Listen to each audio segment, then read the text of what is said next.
Thomas Paine, Sam Adams, Benjamin Franklin. These men spoke up for what they thought was right. From their courage came such documents as the Declaration of Independence and the Constitution of the United States. From their willingness to speak what was sometimes unpopular but right, we enjoy such liberties as freedom of speech, the right to keep and bear arms, and freedom of religion. There are those who still wish to oppress our freedoms, and there are still patriots willing to stand up and defend life, liberty, and the pursuit of happiness. Men like Zeb Bell, who honor our founding fathers and what they stood for. It's now time for Zeb at the Ranch, speaking up and defending your freedoms. Brought to you by Magic Valley Les Schwab Tire Centers and all of the other great advertisers on the program. And now, Zeb Bell. This story really shows the difference between a Republican and a Democrat. Donald Trump and Hillary Clinton were walking down the street one day when they came to a homeless person. Donald Trump gave the homeless person his business card and told him to come to his office for a job. He then took $20 out of his pocket and gave it to the homeless person. Hillary was very impressed. So when they came to another homeless person, she decided to help. She walked over to the homeless person, gave him directions to the welfare office, and then she reached into Trump's pocket and got out a $20 bill. She kept $15 for her administrative fees and gave the homeless person $5. And now, kids, we all understand the difference between a Republican and a Democrat. Ta-da! Good morning, here comes Kate Smith, and God bless America. Followed by a patriot to call in with our Pledge of Allegiance. Good morning.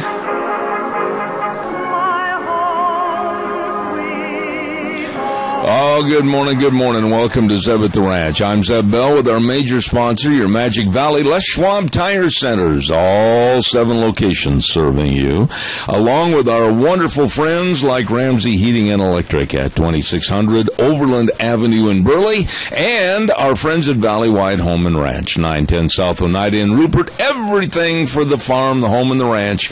And on Thursdays all day long, any size fountain drink, only 50 cents at Valleywide Home and Ranch. And right now, let's say good morning to our Pledge of Allegiance person. Good morning. I would be honored to do it, sir. Hey, do me a favor, Wheels, and when you see Jerry over at the station this morning, if he's there, have him bump up my feed line just a little bit, would you? Yesterday, during all the computer mess, I think it got something happened, and I'm not getting everything as clear as I was. All right, will do. Thank you, sir. Do the pledge, please. All right. I pledge allegiance to the flag of the United States of America and to the republic for which it stands, one nation, under God, indivisible, with liberty and justice for all. Very well done, my friend. Thank you very much. Appreciate that. And right now it's time to tell you also that Ted's Diesel and Electric is moving to 635 21st Street in Heyburn, right there on Alfresco Road. Doug Martin, you better believe it, boxing things up, taping them up, getting ready for the move. You better believe it, he can rebuild your starters, alternators, and generators. Everything, everything from lawnmowers to locomotives. I hate hay fever season. And he sells brand new. Choke. Ted's Diesel and Electric, moving to 635 21st Street in Heyburn. Oh, my. Anyhow, right now it's time for our weather, and our weather is brought to you by Cheney Flooring and Home Design, 1228 Oakley Avenue in Burley. Look for the blue door. I'll tell you, all your carpet and your flooring and your kitchen construction, home decor items, and whatever you need to make your house a home. Newly refurbished furniture, too. All of this at Cheney Flooring and Home Design, 1228 Oakley Avenue in Burley. And right now, here's the weather. Here's your weather forecast. This high-pressure system is going to be sticking around for the next couple of days. Looks like mostly sunny skies, slightly breezy winds out of the southeast, right around 8 miles an hour. Expect a high of 93 for today. Tonight, low of 64. Tomorrow, we do have a 30% chance of isolated rain showers and thunderstorms. Winds will be picking up out of the southeast, right around 16 miles an hour. Again, a high of 93 with an overnight low of 58. Now, as we move on into the weekend, winds are going to be picking up out of the west, right around 20 miles an hour. It's still going to remain sunny. High of 83 with an overnight low of 51 for Sunday. Sunny skies, winds dying down, high of 85, but we do have a lot of wildfires in our area, so hopefully the winds aren't going to be too bad, and the thunderstorm's going to be taken to a minimum. That's your weather forecast on Zeb at the Ranch. Oh, thank you very much, Gina. Excellent forecast, and brought to you by our friends at Cheney Flooring and Home Design, 1228 Oakley Avenue in Burley. Look for the blue door. Merv May, come on in here for a minute, would you please? Hey, get set of steer calves there, here to get all 31. 31 going out 32. Oh, that's the chant of Merv May down at the Burley Livestock Sale Yard, 1100 Occidental Avenue in Burley. You better believe it, Merv May, Cade Rogge, and Lance Udy, all of them working at the sale that works for you. And sale time this morning at 10:30. Here's just a partial list of the cattle that will be going through the run today at the Burley Livestock Sale Yard. P-Bar S Dairy bringing in 68 head of cows for this morning. Ted Tracy up at Elmo. Hello, Ted. How you doing? 20 head of 700-pound steers and heifers. Ward Dairy of Burley bringing in 50 head of ripping good 1,000 to 1,050-pound steers. And butcher cows coming in from Oak Valley Dairy, Acme Dairy, Antelope Hills Dairy. And again, they're going to have that great trailer line run of cattle coming in. 10:30 starting time at the Burley Livestock Sale Yard, 1100 Occidental Avenue in Burley. And Merv, sell those steers. All right. Hey, get set of steer calves there, here to get all 31, 1.5, 31 going out 32, 2.5, 3.5, 134, 4.5, 5.5, 5.5, 130, 550, 135 and a selling $1.35. Zeb Bell, get bottom again. I tell you what, looking good, feeling good, absolutely, except for this hay fever season. And when it hits, it hits. Achoo, get the hankies. Anyway, good morning, everybody, and welcome to Zeb at the Ranch. And we've got a lot of topics to talk about, being that it's Thursday, but first and foremost, I want to remind you about our friends at Ramsey Heating and Electric. You know, I had a little trouble with my water heater, and bingo bango, I called over there, talked to Rita, John Paul came over. The service is impeccable. The service they give you is always first class, and I just want to say thank you to them, and whatever they do is first class, and we certainly appreciate it. And by the way, a reminder, I know it's about a month away, but Patriots Day coming up in September at Ramsey Heating and Electric at 2600 Overland Avenue in Burley. Number to call 678-0459. Don't forget, warm days still here, still ahead. Make sure your AC is working properly with the filters from Ramsey Heating and Electric at 2600 Overland Avenue in Burley, where they provide warm winters and cool summers. By the way, in the opening remarks, I said about Valley White Home and Ranch, yes, all day on Thursdays, any size fountain drink, only 50 cents. Yeah, Valley White Home and Ranch, 910 South Oneida in Rupert. Everything for the farm, the home, and the ranch. All your footwear. They got all your footwear for work. They got your boots. They got everything. And right now in the middle of fair season, don't forget, if you do eliminate something from your memory that you need at the fair, they've got it. Your buckets and your brushes and your holders and your lead shanks, everything at Valley Wide Home and Ranch. You stop in, local people serving you at 910 South Oneida in Rupert. Farm, Home and Ranch, Valley Wide Home and Ranch. Alrighty. It gets worse every single day. And it's not a partisan issue. Absolutely not. I had somebody call me yesterday and say, well, the Republicans are trying to make hay over Hillary with the emails. No, absolutely not. I corrected that person. It is not a partisan issue. Hillary Clinton and her smug, arrogant, very devious ways are catching up with her. And I hope they will be her downfall. I do mean that. I hope and pray that Hillary Clinton will be out of the race for president. No way do I want to see her be the president. No more Clintons, no more Bushes, no more elitism in the White House or Congress. This is a time that America has to look and really understand and make some important decisions. We have got to get rid of the bad, the good, the bad, and the ugly. I mean, there's some good, but not much. And we've got to make some big decisions in this next election. Now, look at this mess with Hillary. Now the FBI and Justice Department, that's not a partisan issue. This is the FBI, Federal Bureau of Investigation.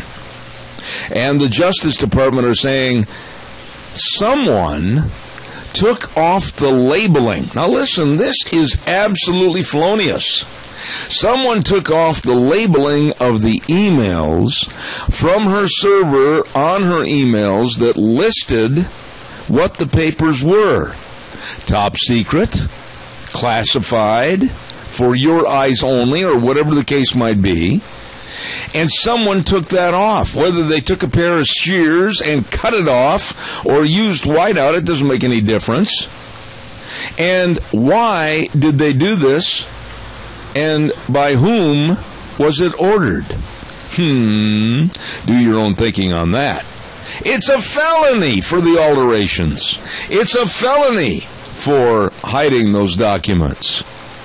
And the major networks, this is absolutely amazing. The major networks, ABC, CBS, NBC, are just treating this like it's another day at the office, and they're saying, oh, Hillary is having a bad summer. Bad summer? She's a potential felon in this mess, and, quite frankly, she could go to prison, which would also put a smile on my face. Your calls are welcome, 436-2244, 1-866-927-4587. Give me a call. What do you think about this? I mean, would you really, and call your friends and neighbors, would you really want this woman in charge of the United States of America? Would you really want her sitting in the Oval Office with that smug, arrogant, devious mind? I can't even imagine how bad. Things could get much more worse from Obama to Hillary Clinton. Your thoughts. Come on, let me know what your thinking is. 436-2244, 1-866-927-4587. Well, I'm waiting for your call that's coming in. Don't forget, next Thursday, on the 20th, we will be over at Denny's Restaurant, 611 Overland in Burley, for the Zeb's Lunch Bunch. Oh, boy, I'm looking forward to it. And we've got some great support, and it's getting bigger all the time on all of our gift certificate giveaways. We've got gift certificates from Stokes Food, their brand new location over there on East Main. Holy smokes, those are good, folks. Along with Hanson Mortuary, Waters Gift, thank you, Sharon, so much. Walmart, Smith's Food and Drug. Oh, my goodness, these folks have just stepped up to the plate and are helping us with the gift certificates for Lunch Bunch. Don't miss it at Denny's Restaurant. Oh, the best of breakfast, lunch, and dinner at Denny's Restaurant, 611 Overland in Burley. You stop in and see those good folks today. It is good. By the way, too, come on, call me, give me a jingle. I also want to get in here real quick. Our Burley merchants that are helping support the Cassia County Fair and Pro Rodeo, and they include our friends at Magic Valley Irrigation Supply. Oh, my goodness, at 44 East, 500 South of Burley. And Jeff and the crew at Magic Valley Irrigation would like to thank all the farmers for providing the food that we eat. This is the best area in the world to live in, and Magic Valley Irrigation Supply have been offering irrigation system service and repair since 1978. Also, AMI, 1719 Overland and Burley. All you have to do is look for the big big 28-foot wrench over the door, and you'll go nuts over their bolts. I giggle every time I say that. At AMI, really good folks. And last but not least, caller, stay with me. Burley Glass at 1029 Overland and Burley. Oh, my goodness. Garage door openers, garage doors, windows, door frames, everything with Gentle Ben and the crew at Burley Glass. 1029 Overland in Burley. Good morning, caller. You're on the air. Good morning, Zeb. I'm not sure what your topic is today because I haven't been able to turn the radio on until just now. But I just feel it's urgent that I attended the Filer town hall meeting with Senator Crapo, and a lady had everybody said everybody that is concerned. There's about 40 people there stand up that was concerned about the refugee program, and I'd say 3/4 of the people that have stood up. We did have our Senator Patrick and Maxine Bell and Clark Kaufman were the two representatives for this district were there in attendance, so they saw that this is a problem that people are very concerned about. All right, now wait a minute. Adrian, wait a minute. I need time to jump in and make some statements with you so we can have a two-way here. Number one, how did the meeting go as far as the general tone of the meeting? Was it against the refugee center or was it in favor of the refugee center? I heard nobody speak for it. Nobody. Other than one lady said, we need to have about a 5-year moratorium on all immigration. Absolutely. To find out who's here. And I thought, the senator was listening. And, of course, immediately he says, well, we really don't want to stop all immigration. But, if we put enough heat, we have to realize just the legal immigrants, not including all the illegals coming in here, there's only one job for every 2 legal immigrants coming in here. Yeah, but wait a minute. Wait. You made a statement there I want to respond to. I am of the opinion, and I know many people agree with me, there are some that don't. Yes, we need to have a moratorium on immigration. We have reached a point in this country where the infrastructure is not sustainable to help everybody that wants to come in here. Don't anybody give me this garbage about, the Statue of Liberty, give me you're tired, you're poor. Hey, wait a minute. As taxpayers and citizens of this country, we also have to bear a responsibility towards the citizens that are here, or our country is going to fold like a cheap tent. Oh, absolutely. 91% of these refugees are coming here on food stamps. Yeah. And look at this Twin Falls here district. Wait till they see their tax bill in December for all these schools that they're building. What causes this? What's the influx here? Well, it's both illegals and the refugees. That's the big increase in population here. Well, let's talk a little bit. Answer burden. Adrian, let's talk a little bit about just specifically the refugee center. Now, here's my opinion, and you can tell me if I'm wrong. I think that because of all the people that are involved in hoping and praying that CSI is a huge success, that there's been a whitewashing of this issue. I don't think there's been enough criticism. I don't think there's been enough scrutiny. I don't think the taxpayers that live in this area really know how dangerous this can be, and I think that those from the other side, some that are political and some that work for the college, are hoping and praying that people like me will shut up because they're afraid this thing might blow up in their face. Well, it should blow up in their face, and, we've been asking for transparency on where this money's going, and, they've just stonewalled us. They said it's trade secrets. Come on, give me a break. Yeah. And I just wanted to announce here, next Monday at 4 o'clock, there will be a CSI trustee meeting at the Taylor Building once again, and so it's a good opportunity. I'm not sure the refugee center is going to be on the agenda again. Last meeting a month ago, they only allowed 30 minutes of testimony, and there were about 30 people signed up, and only less than a third actually had the chance to speak. Well, of course, they don't hold the meetings in the evening, but yeah, the Times News has been running cover for them, and there was only Lee Hyder, Senator Lee Hyder, of all of the elected senators and representatives took time to attend either one of those two meetings. And I think, I thought I knew a lot about what Islam was about, and I found out in the 2.5 hours each night, I knew very little about Islam, and Pastor Hadian did a fantastic job. He's going to be back here toward the end of September. I want to try to get him on your program at that point. Well, here's what we've done. We have called him and talked to some of his liaisons, and hopefully within the next couple of days he's going to take time to be on our program. Adrian, I got to run and do a commercial, but thank you so much. Keep the heat on. These people do think, like you just said, this is all going to blow over. It's not going to blow over, and I think they better realize it. And so elected officials out there, sheriffs and police people, better be aware. We're being inundated. It's called immigration or population jihad, and as soon as they reach a certain population, we're starting to see the burqas showing up here in Twin Falls. There are rumors that the enclaves, or when they get a group together, they start doing their thing, and so we have to be on the alert.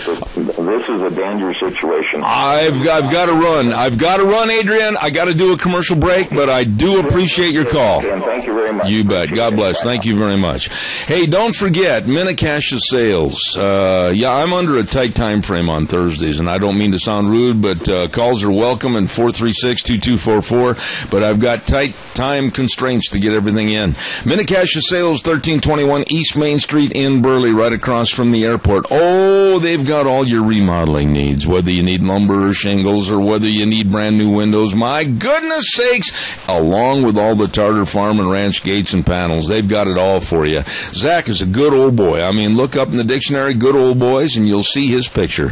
Minnecash Sales, 1321 East Main Street in Burley, sponsoring Dr. History. Also, I want to remind you that on Mondays at 8:31, and I try to stay right on time for that, we give away a half dozen cinnamon rolls from Sophie's Chatterbox at 530 East Street in Rupert, right on the square. Everybody that gets them says, Zebber, that is the greatest thing in the world to receive after winning a contest. They love them. You can stop in for breakfast, lunch, or dinner. They're open 6 a.m. to 6 p.m. weekdays, 6 a.m. to 2 p.m. on weekends. Sophie's Chatterbox, 530 East Street in Rupert.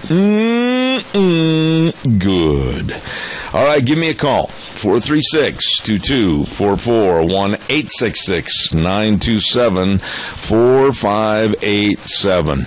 I want to talk to you about a cartoon in just a moment. Not really a cartoon, but kind of a cartoonist that works for the courtroom. And we're going to talk about that in just a second. I want to also remind you about Mount Harrison Audiology with Dr. Christine Pickup. Oh, my. Did you know that the health of the inner ear, caller, I'll be right there, don't you dare go away, the health of the inner ear is affected by your cardiovascular and kidney health. Oh, the inner ear is very sensitive to changes in your blood supply, and if you've had recent heart problems, or kidney problems, you should have your hearing checked right away. And I know the place you need to call and go to, Mount Harrison Audiology. Yes, it's absolutely across from the Minidoka emergency room. Bit my tongue, sorry about that. Call for a hearing screening today at 312-0957. Wonderful lady, Doctor of Audiology, Christine Pickup at Mount Harrison Audiology. Caller, good morning, you're on the air. Yes, good morning, Zeb. With this unchecked inflow of people coming in here, in the future there'll be so many of them here that a person like you and I wouldn't have a chance of getting into any kind of a public office. That's the way they're going to take control of this country. You know, now, Tony, right there is an excellent point. And I'm not trying to say that America should be an exclusive club. But what I am saying is right now we've got them coming in from all 4 points of the compass, many of whom we don't have any idea who they are or what they represent. And like Frosty Woldridge says normally on his segment on Tuesdays, we have got to crack down and find out more about these people, set maybe a numbers game as to who and how many are coming in. I absolutely agree with him, and I think this helter-skelter approach is going to be the ruination of America. Well, more and more schools are being built to accommodate these people that's coming in, and when I went down to pay my taxes, I found out, hey, the school's the problem. Yeah, we're going to see so many more problems in this country that right now, left unchecked, as I said, they're changing the complexion of America. They're changing and trying to change the Constitution of America and our moral compass, and I'm very concerned about it. So you got a friend on this part of the line. I'll tell you that, Tony. I appreciate it. Well, it's America is Obama's planned slum. It very well could be. Thank you, Tony. God bless you, man. Thank you. A cartoon artist or a courtroom artist, they sketch what's going on in the courtroom, with the different cases. Did you hear that this lady, what's her name? I got to find it right here. Jane Ramsberg, I believe it is. She works for a courtroom back in D.C. and around the area in New York. She travels from courtroom to courtroom. Well, anyway, when Tom Brady, the quarterback from the New England Patriots, was in court the other day with his case against the NFL, and of course, the NFL against Brady, with Deflategate and everything, which I think is a bunch of baloney. She drew a picture of Tom Brady, and social media saw the picture. And this is how crazy. We are looking at a world today where ISIS and Al-Qaeda and all these weirdos, crackpots, and jihadists want to kill us and maim us and blow us up. And they spent more time demanding an apology for the way she drew Tom Brady's face in the courtroom. That just shows you the insanity of America today. They spend more time complaining about poor little baby-faced Tom Brady and how he was drawn looking in the courtroom than they do worrying about things like very felonious activities with Hillary Clinton and others. My gosh, what's the matter with this country? We are absolutely upside down in our thinking. And this poor woman, I mean, for heaven's sake, she just drew what she saw, and the caricature of Tom Brady evidently outraged Patriot fans and others, and they demanded an apology from her. My thought is, who cares? I couldn't care less if Tom Brady looked a little haggard. I couldn't care less about his being in court over Deflategate. We've got too many other big fish to fry in this country, and we're making mountains out of molehills when we already have hills we can't climb. Oh, my. Calls are welcome, 436-2244, 1-866-927-4587. What happened to paying attention to and directing our abilities to things that really matter? Good Lord. Give me a call, 436-2244, 1-866-927-4587. I got another story that's going to fry your bacon in a minute about the Orlando, Florida airport. Yeah, hang on just a second. Don't forget, for all your equipment needs, Barry Equipment and Rental. Yep, 3 locations to serve you. Addison Avenue West in Twin Falls, South Lincoln and Jerome, and 159 West Highway 30 in Burley. No kidding, no doubt. They've got all the equipment you need to get the job done right. Whether you're leasing or purchasing, stop in and see them today. You need a big loader? I mean, one that'll really get the job done. They got those big Doosan loaders. Ooh, boy. And they got the Coyote tractors and the Bobcats. Boy, oh boy, oh boy. Whatever you need. Right there. 3 locations. Addison Avenue West, Twin Falls, South Lincoln, Jerome, and 159 West Highway 30 in Burley. Barry Equipment and Rental. You get a hold of them or stop in today. Really, really good folks. Give me a call, 436-2244, 1-866-927-4587. Hey, by the way, Horseman, all the horsemen and all the cowboys out there that aren't shoeing their own horses, well, I'll tell you what, I know somebody that will, and that's Josh Mays. You better believe it, J&W Horseshoeing. Josh and Wiley, father-son team, they get the job done, they get it done right. Corrective shoeing, and they'll shoe from draft horses to ponies. I'll tell you what, weekends are the best for them. Call this number, 2 numbers actually, 432-2260 and 410-1837. J&W Horseshoeing. You give them a call today and keep Old Paint's feet looking good, okay? All right, give me a call, 436-2244, 1-866-927-4587. Good morning, caller. How are you? Good morning, Zeb. I have a question, and then I'll hang up and listen for the answer. And maybe I've missed it, but have you talked about, or has anything more been said about the retired, or I guess he's disabled Navy veteran in northern Idaho where they're trying to take his guns away?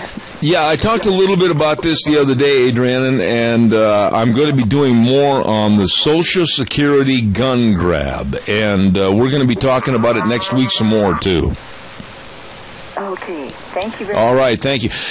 What she is talking about is a person up northern Idaho. And let me just kind of enhance this by giving you an overall on this.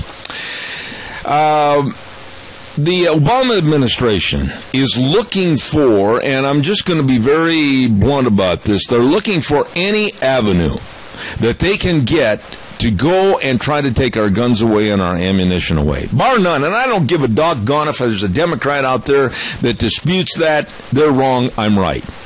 They are looking for any and all avenues, and they're looking now into Social Security recipients that possibly they can control and say, hey, you got a gun?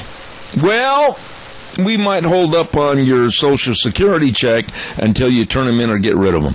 Basically, that's what's going on. And the movement is going to get a lot worse. And we're going to be doing a story on this gun grab and how it's subjecting our seniors and our people on Social Security to very, very illegal means of gun control. We'll talk about that more next week, I promise. Good morning, caller. You're on the air. Good morning, Jeb. Hi there. Hey, this morning I was watching Fox News, and they had this Doug Schoen on there, who is a Democrat. Yeah, I've had Doug Schoen on my program in the past. As a matter of fact, I've had him on 3 times, and I like Doug as a person. I think he's a good man. Yeah.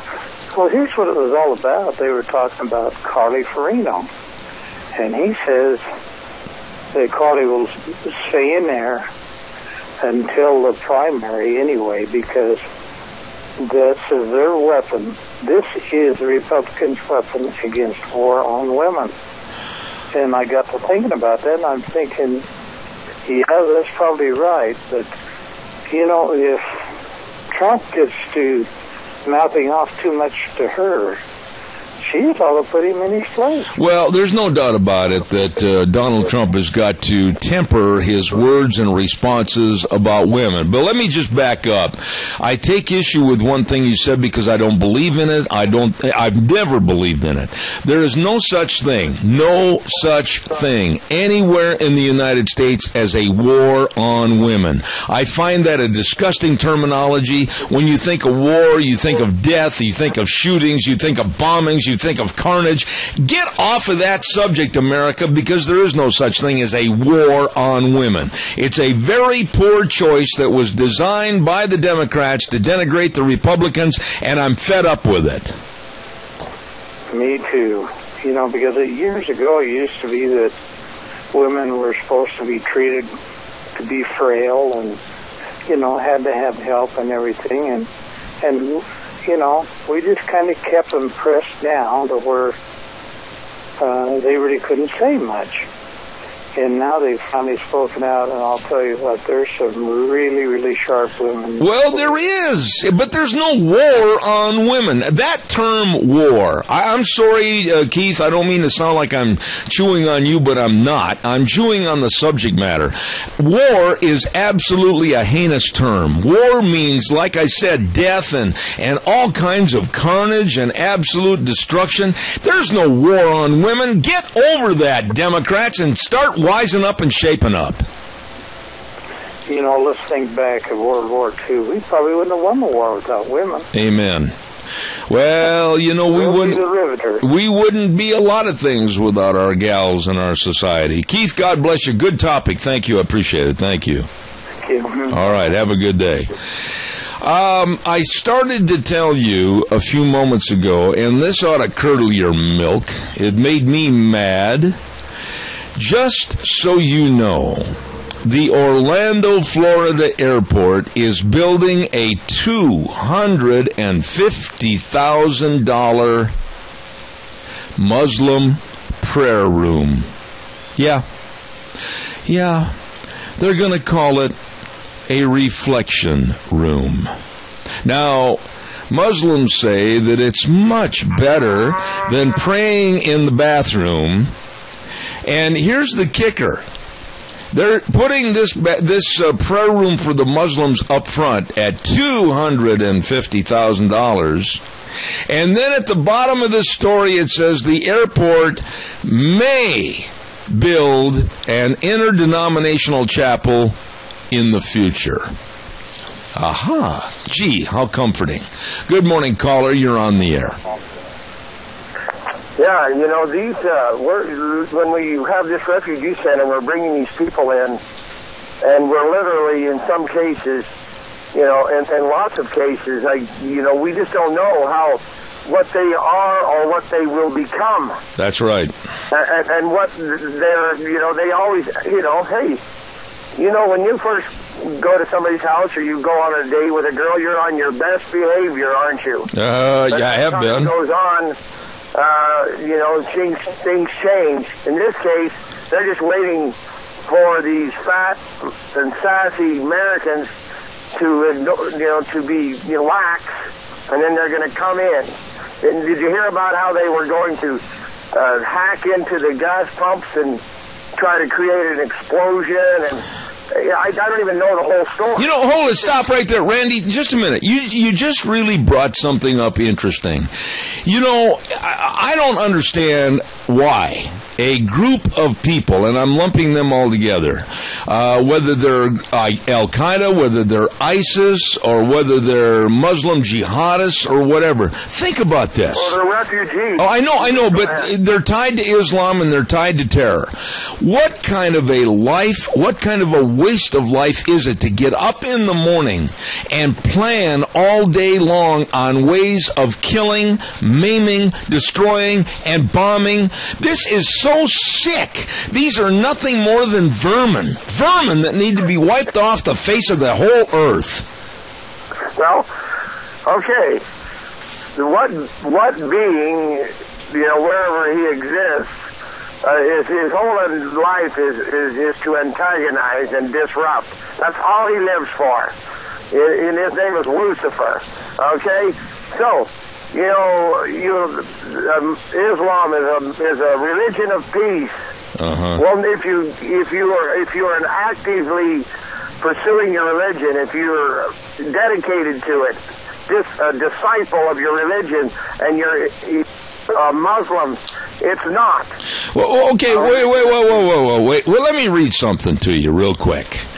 I just had a news release given to me this morning, and it was written by Rachel Stufels of the Daily Caller back in Washington, D.C. Now listen to this. Father Yihad Yosef, and he is a priest back in Syria, and he is very concerned because 160 Christians are not found. They don't know where they are. They think they've been rounded up by ISIS, and they don't know right now if they're dead or alive. And here's his statement. Listen to this. Does ISIS intend to negotiate and let the people go free? Or does it intend to kill them? We don't know, he said. Normally, here's the key, Randy. Normally they, ISIS, give Christians three options. They either pay the jizya tax, they convert to Islam, or they must leave and never come back. But the last option was evidently not offered, or the Christians would have left. This is how serious this is in the world. If you're a Christian, you're a target, Randy. right, and we're becoming a target in our own country. Yes. And why is it that senators and congressmen and school officials are trying to hide the fact that there's trouble in River City, and it's not because the trombone player swallowed a pumpkin? I mean, I'm sick and tired of this garbage of whitewashing this situation. We've got trouble, and nobody seems to want to acknowledge it, do they? The only time we ever acknowledge it is when it seems to affect us, when it comes through our door. The Steinley family in San Francisco realized that something needs to be done about sanctuary cities. In Santa Maria, California, that lady's family realizes that something needs to be done about it. You see, the sun comes up, we're able to provide ourselves a living, life goes on, and we take it for granted. Yeah. And right now, I've got to do a weather forecast, but I want to leave it at this. Taking things for granted or trying to smooth over the rough edges of a problem doesn't cut the cake. It's not addressing the problem, and that's where our politicians and many of our school and church leaders drop the ball. Would you agree quickly? Oh, man, we can't leave the void, because the void will be filled by, in this case, evil. Absolutely. Randy, thank you. Bet. All right. Bye. Hey, I got to get the weather in here really fast. Holy smokes, I'm late. Don't forget Mad River Laser. We're going to hear from them a little bit later on this morning, right there on the square at 502 East Street in Rupert. Oh, they can do all your business logos. They can do everything for your jackets, caps, your sweatshirts, your T-shirts. Holy smokes, these folks are good. At Mad River Laser, love this business. 502 East Street in Rupert. Right now, here is the weather.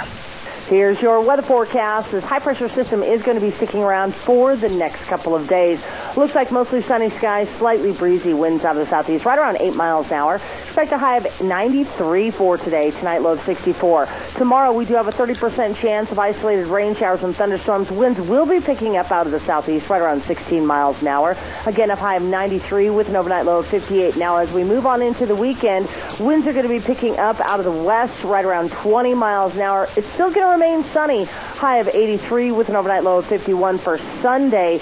Sunny skies, winds dying down, high of 85, but we do have a lot of wildfires in our area, so hopefully the winds aren't going to be too bad, and the thunderstorm's going to be taken to a minimum. That's your weather forecast on Zeb at the Ranch. All right, thank you very much, Gina. Excellent job. And brought to you by Mad River Laser at 502 East Street in Rupert. They are good. You stop in and see them today. They can do anything. Oh, by the way, real quick, and then we'll take some more calls. Come on, callers, get on the phone. Don't be a chicken. Give me a call. Burley Physical Therapy and Rehabilitation, 1263 Bennett Avenue, Suite 2 in Burley. Oh, my goodness sakes, Nick Greenwell, physical therapist, and all the physical therapists there, they know all the exercises. They know all the sports medicine. They've got that hydrotherapy pool with the treadmill. Oh, man, I'm telling you what, they're helping you get back to being you. Give them a call. Make an appointment today. Excellent. Burley Physical Therapy and Rehabilitation, 678-1191. That number again, 678-1191. All right, calls are welcome and appreciated. 436-2244-1866-927-4587. You know, I had a lady call the other day, and she said, well, how come you think you know more than these others? I didn't say I knew more than others, but I tell you people that do. Whether it's Ryan Morrow, heading up a study of terrorism in this country, who's a friend of mine on the East Coast. He's been on this program numerous times, warning us about our naivete. Or whomever it might be that I have on my program, there is a major warning out there that we'd better be far, far more careful than what we've been. We better make sure that people are vetted far better than what they have been, and we know more about them and who they're connected to. Don't give me this garbage about, oh, the College of Southern Idaho, they vetted everybody. They have not. We don't know anything about these people that are coming from war-torn regions of the Middle East. They haven't got the computer files. They haven't got all the background material. They left as refugees. They could be Butch Cassidy and the Sundance Kid, and we really wouldn't know. The FBI has agreed with me, as has heads of Homeland Security, that the vetting process is limited at best. Those are not my words, theirs. And it's about high time that we were more concerned about our communities, our churches, our families, and our taxpayers. Instead of opening the door up and saying, hey, y'all come on in, we're going to have a picnic and we're paying for it. Think about it.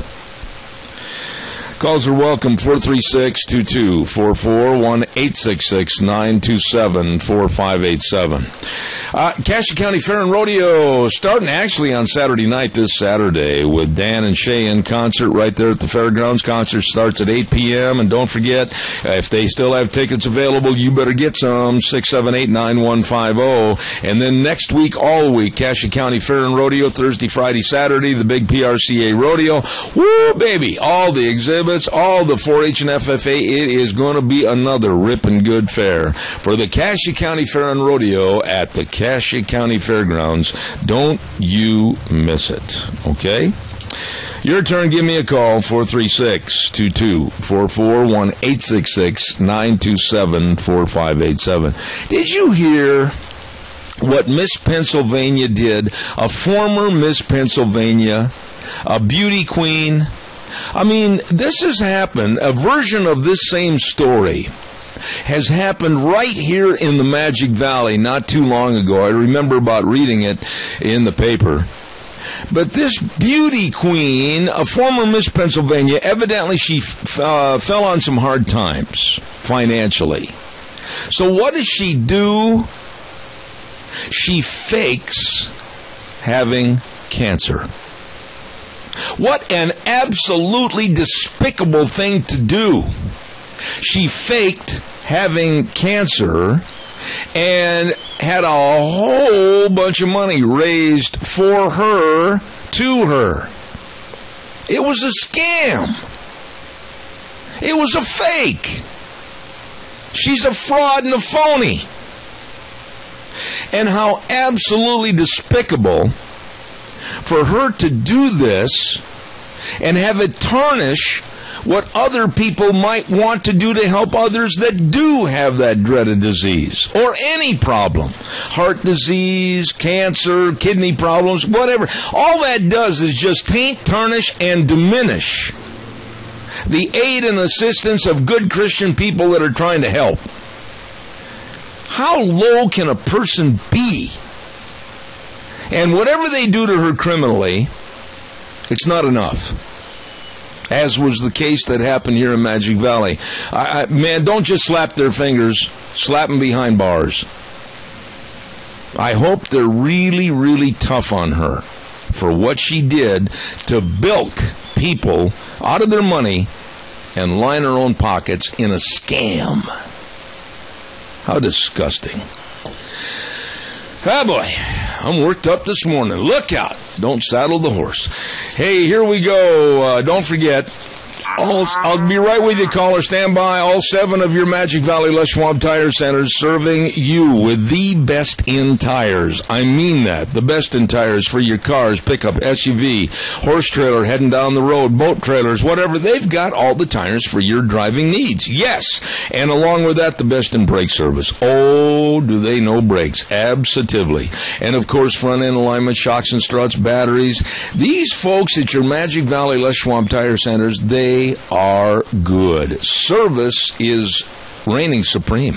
All you have to do is stop in and see Lane and Rupert, Dave on Blue Lakes and Twin, Mike and Buell, Mike and Jerome, the Twist family in Paul, John on Poline in Twin Falls, and Randy on Overland in Burley. Yup, the best. Your Magic Valley Les Schwab Tire Centers. Good morning, caller. You're on the air.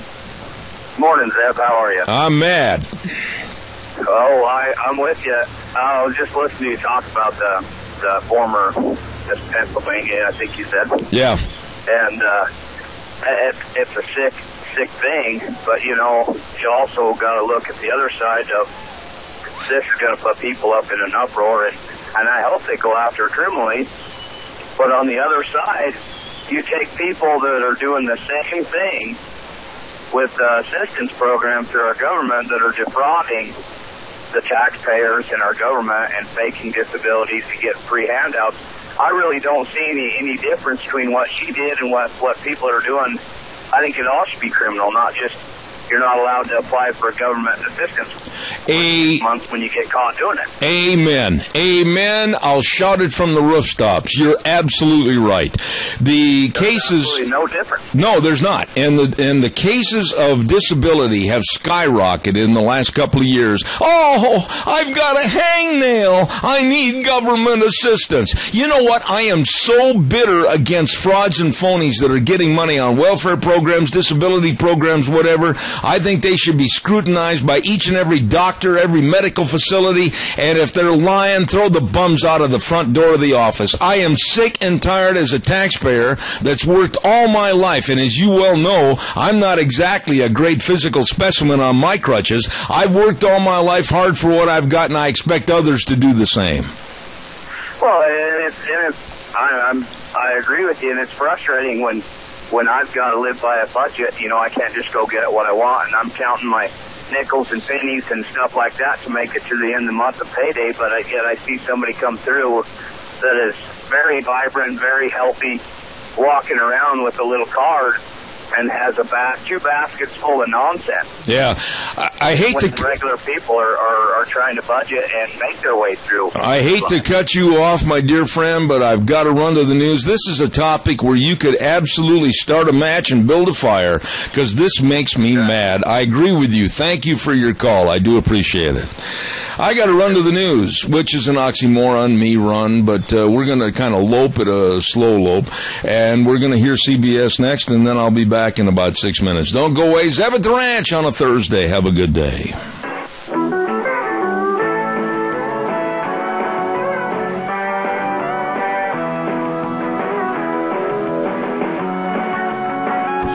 Oh my, I was just on the phone with old Wheels over at the station. Thank you very much, Wheels, for your follow-up. You're doing a good job over there. Good morning. Welcome back to Zeb at the Ranch with our major sponsor, your Magic Valley, Les Schwab Tire Centers, all 7 locations serving you. Really, really great folks. And along with some of our great advertisers like Valleywide Home and Ranch, 910 South Oneida in Rupert, everything for the farm, the home, and the ranch at Valleywide Home and Ranch. And also our friends at Ramsey Heating and Electric at 2600 Overland Avenue in Burley. For all your heating and electrical needs, it's Ramsey Heating and Electric. We're going to have our guest on in just a moment. Don't forget, Ted's Diesel and Electric is moving to 635 21st Street in Heyburn on El Fresco Road. Doug Martin. Hello, good old boy, Doug Martin. He can rebuild starters, alternators, generators, anything and everything from lawnmowers to locomotives. Man's good, talented, knows his stuff. Ted's Diesel Electric, moving to 635 21st Street in Heyburn. Let's see, I got something else I got to tell you. Oh, can't forget that every morning when we start this program, we're very fortunate to have a wonderful business sponsor our weather, kicking things off, and that's Cheney Flooring and Home Design, 1228 Oakley Avenue in Burley. Look for the blue door. Number to call, 678-6945. All your carpet and flooring, kitchen construction, home decor, whatever you need to make your house a home at Cheney Flooring and Home Design. And last but not least, before we get our guest on the line, I want to remind you, too, about Joel Heward, manager of Hanson Mortuary. What a nice, nice man. Along with his family and his staff with very flexible hours serving you when you really need them, when there's the passing of a loved one. And they will help you with all the arrangements. They will come to your town, your area, your church. Please always remember upholding the highest ethical standards with unquestioned integrity. Good folks. Hanson Mortuary, 710 6th Street in Rupert. Number to call, 436-5636. Hey, it's time for the Chamber of Commerce report, and this morning we have a guest on the program with us that, just like the old television show What's My Line, we're going to have him enter and sign in, please. What is your name, sir, and who do you represent? Good morning. This is Chet Jepson with the Idaho Department of Labor today. Chet, you have been on my program numerous times in the past, and what are you going to talk about this morning? Well, this morning I'd just like to talk a little bit about how great of a little community we have, and not only a great community, the employment opportunities that exist in our community.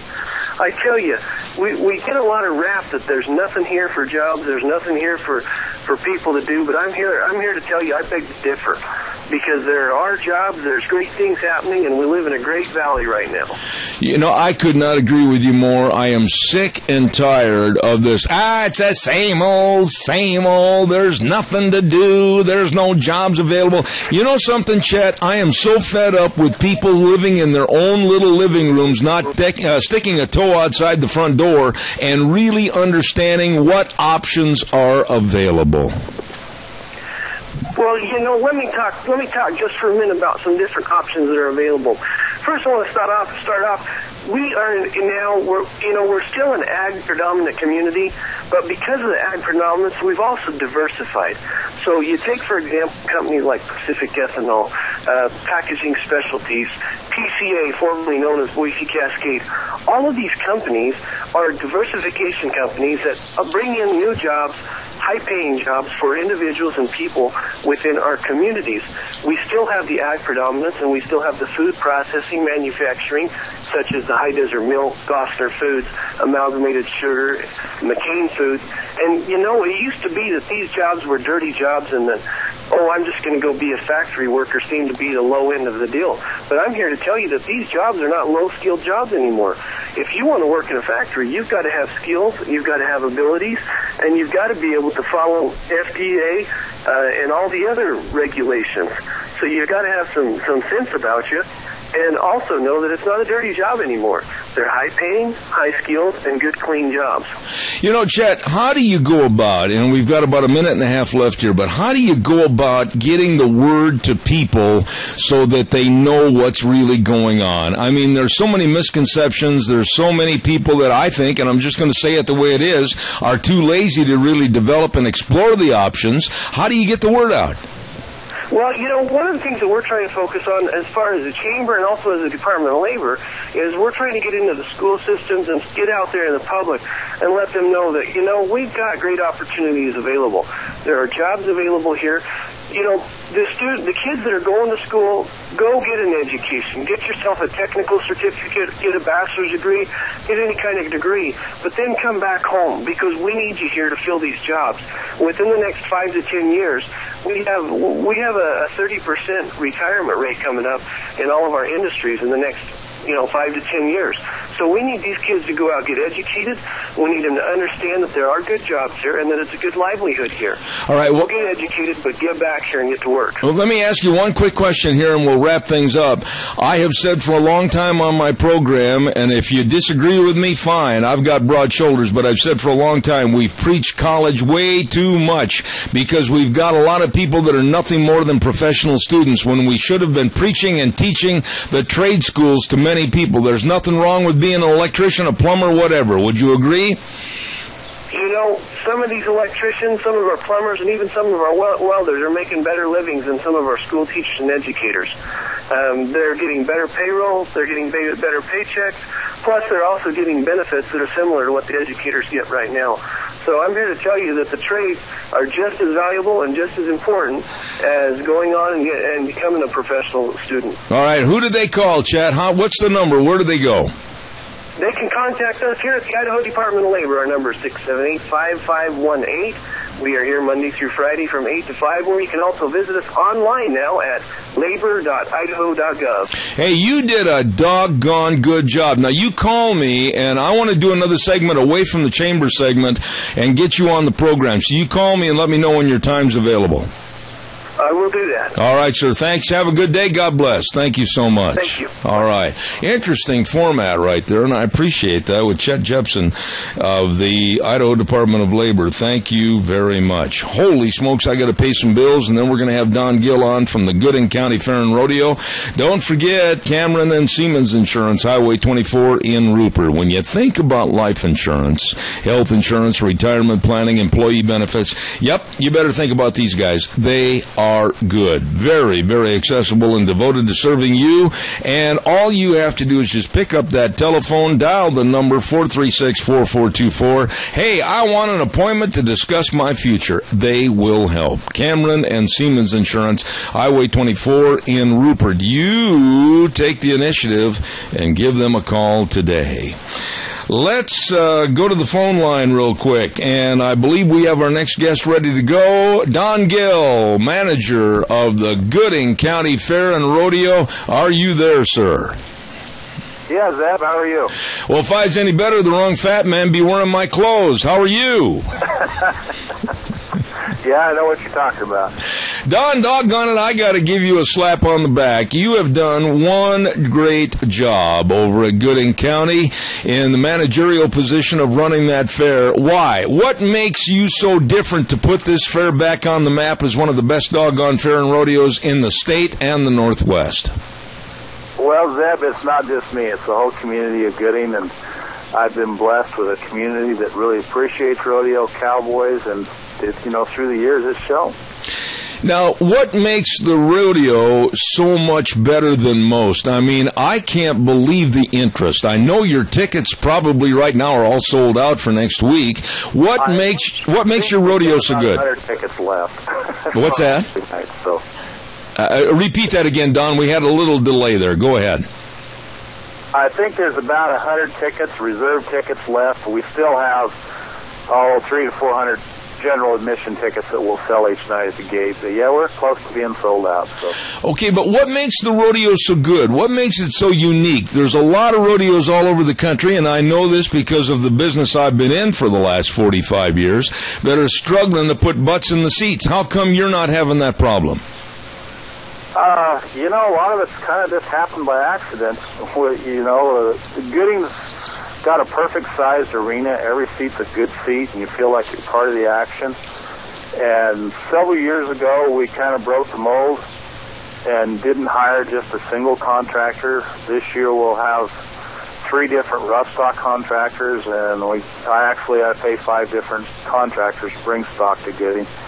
And, every contractor's got their top animals, the middle animals, and, the filler animals. And we've tried to do away with the middle and the filler and have nothing but top stock. And the cowboys realize if they enter this rodeo that if they ride whatever they get on, they've got a chance of getting a check. Absolutely.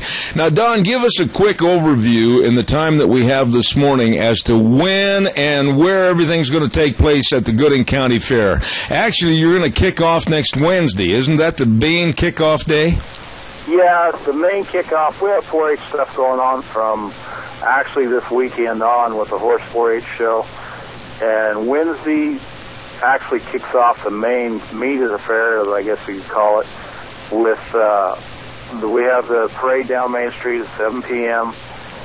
People, if they want to be in the parade, they just sign up there. I'd suggest they go down to the state school, by 5:30. And usually the parade lasts an hour and a half long. After the parade, immediately after that at 9 p.m., we'll have the WPRA barrel racing slack, and that's free to the public. The main reason we did that, we're like any other fairgrounds, we're limited with our parking availability for contestants and the people, and we just get that many more trailers out of the parking lot for the next night of the rodeo. So. Okay.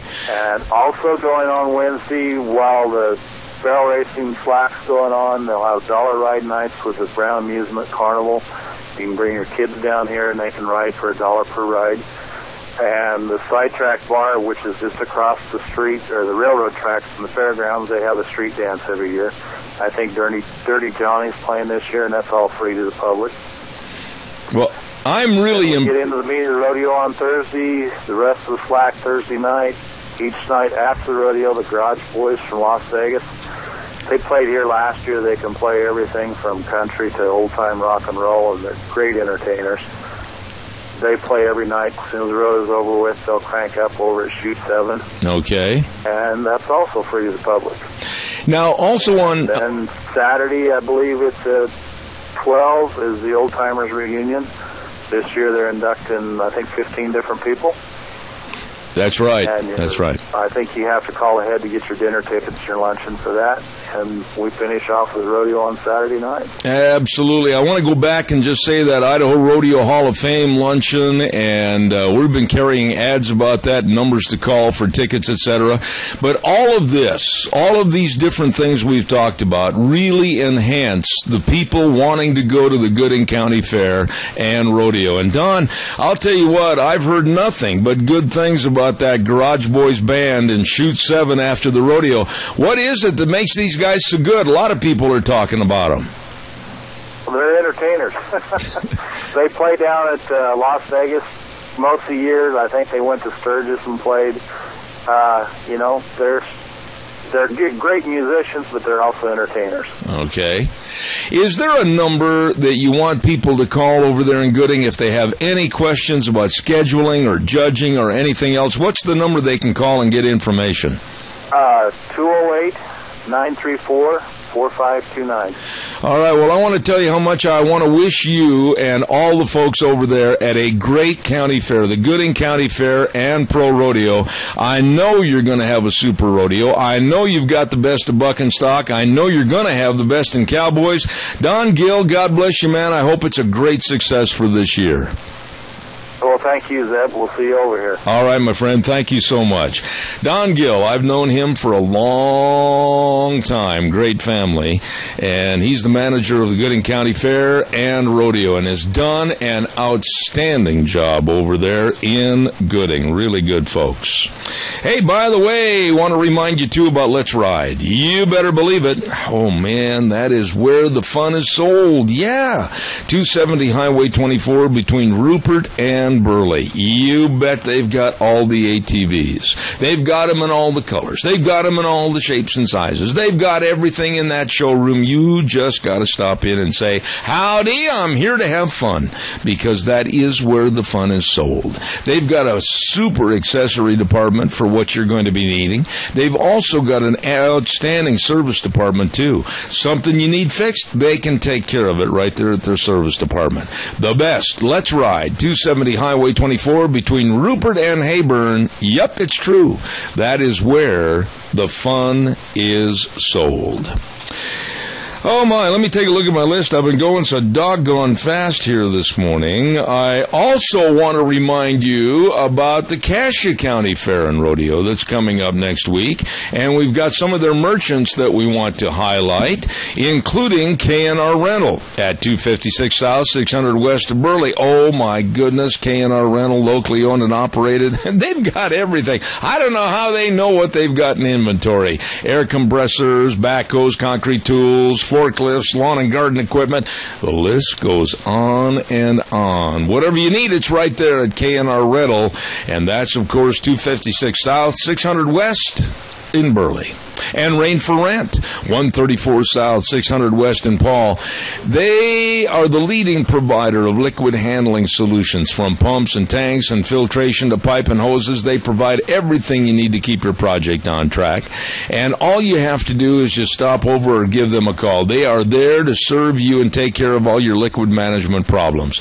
Rain for Rent in Paul, 438-5065. And last but not least, my friends, they are my friends. I've known them for 40 years. Pickett Equipment Company and the family, I'm telling you, outstanding. 976 East Main in Burley. Old Steve and the rest of the crew guarantee you they're going to be at the Cassia County Fair. Don't forget the best in bean equipment, always, from the Twin Master Edible Bean Combines, the Double Master Plus Side Pull Combine. It's all there.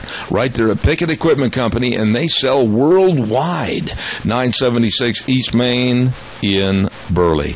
All of them inviting you to the Cassia County Fair and Rodeo next week at the Cassia County Fairgrounds. Holy smokes, where in the world did all these dogs come from anyway? They're all over the place. We got a Doberman and a Cocker Spaniel. Would somebody go pick that poodle up? Thank you very much. Good morning, Officer Ken Mort, Minidoka Animal Control. How are you? Good morning, Zeb. I'm doing great. How about yourself? Not bad. Now, here we are, just a couple of days away from the Cassia County Fair and Rodeo. Are you going to be over there? Actually, I'm going to go watch the parade next week. My 5-year-old daughter is going to be marching in the parade with the Dance Project. Oh, okay. And you taught her everything she knows. I wish. She actually got the dancing feet. I just got the singing voice. Oh, yes, you did, and you do very well. Okay, my friend, canines, let's stick with the topic. What's going on in the world of dogs? Well, today I want to feature Bear. Bear. He's approximately 1 year old, very friendly, loves being around people, kids. I mean, just a great dog. He's great with other dogs. He even likes cats. That's a negative. Seems to be house trained, loves playing in the water. I mean, he's just an all-around wonderful dog. He'd make somebody a great pet. If anybody's interested in him, they can contact us at the facility at 438-2200, or can contact me on my cell phone at 670-7268. Okay, wait a minute. You said his name is Bear, and what kind of a dog is he? He is a lab cross. What do you mean a lab cross? He's got black lab in him, and almost thinking he might have like a little bit of a collie or something like that in him. Oh, and he's got a little bit longer hair than your average black lab, but I mean you can see the black lab features in him. I had a lady call me after last week's show, and she kind of asked a question that we've talked about in the past, but I figure it's time that you kind of went over it again a little bit. How do you know so much about these personalities? Where do you get the information?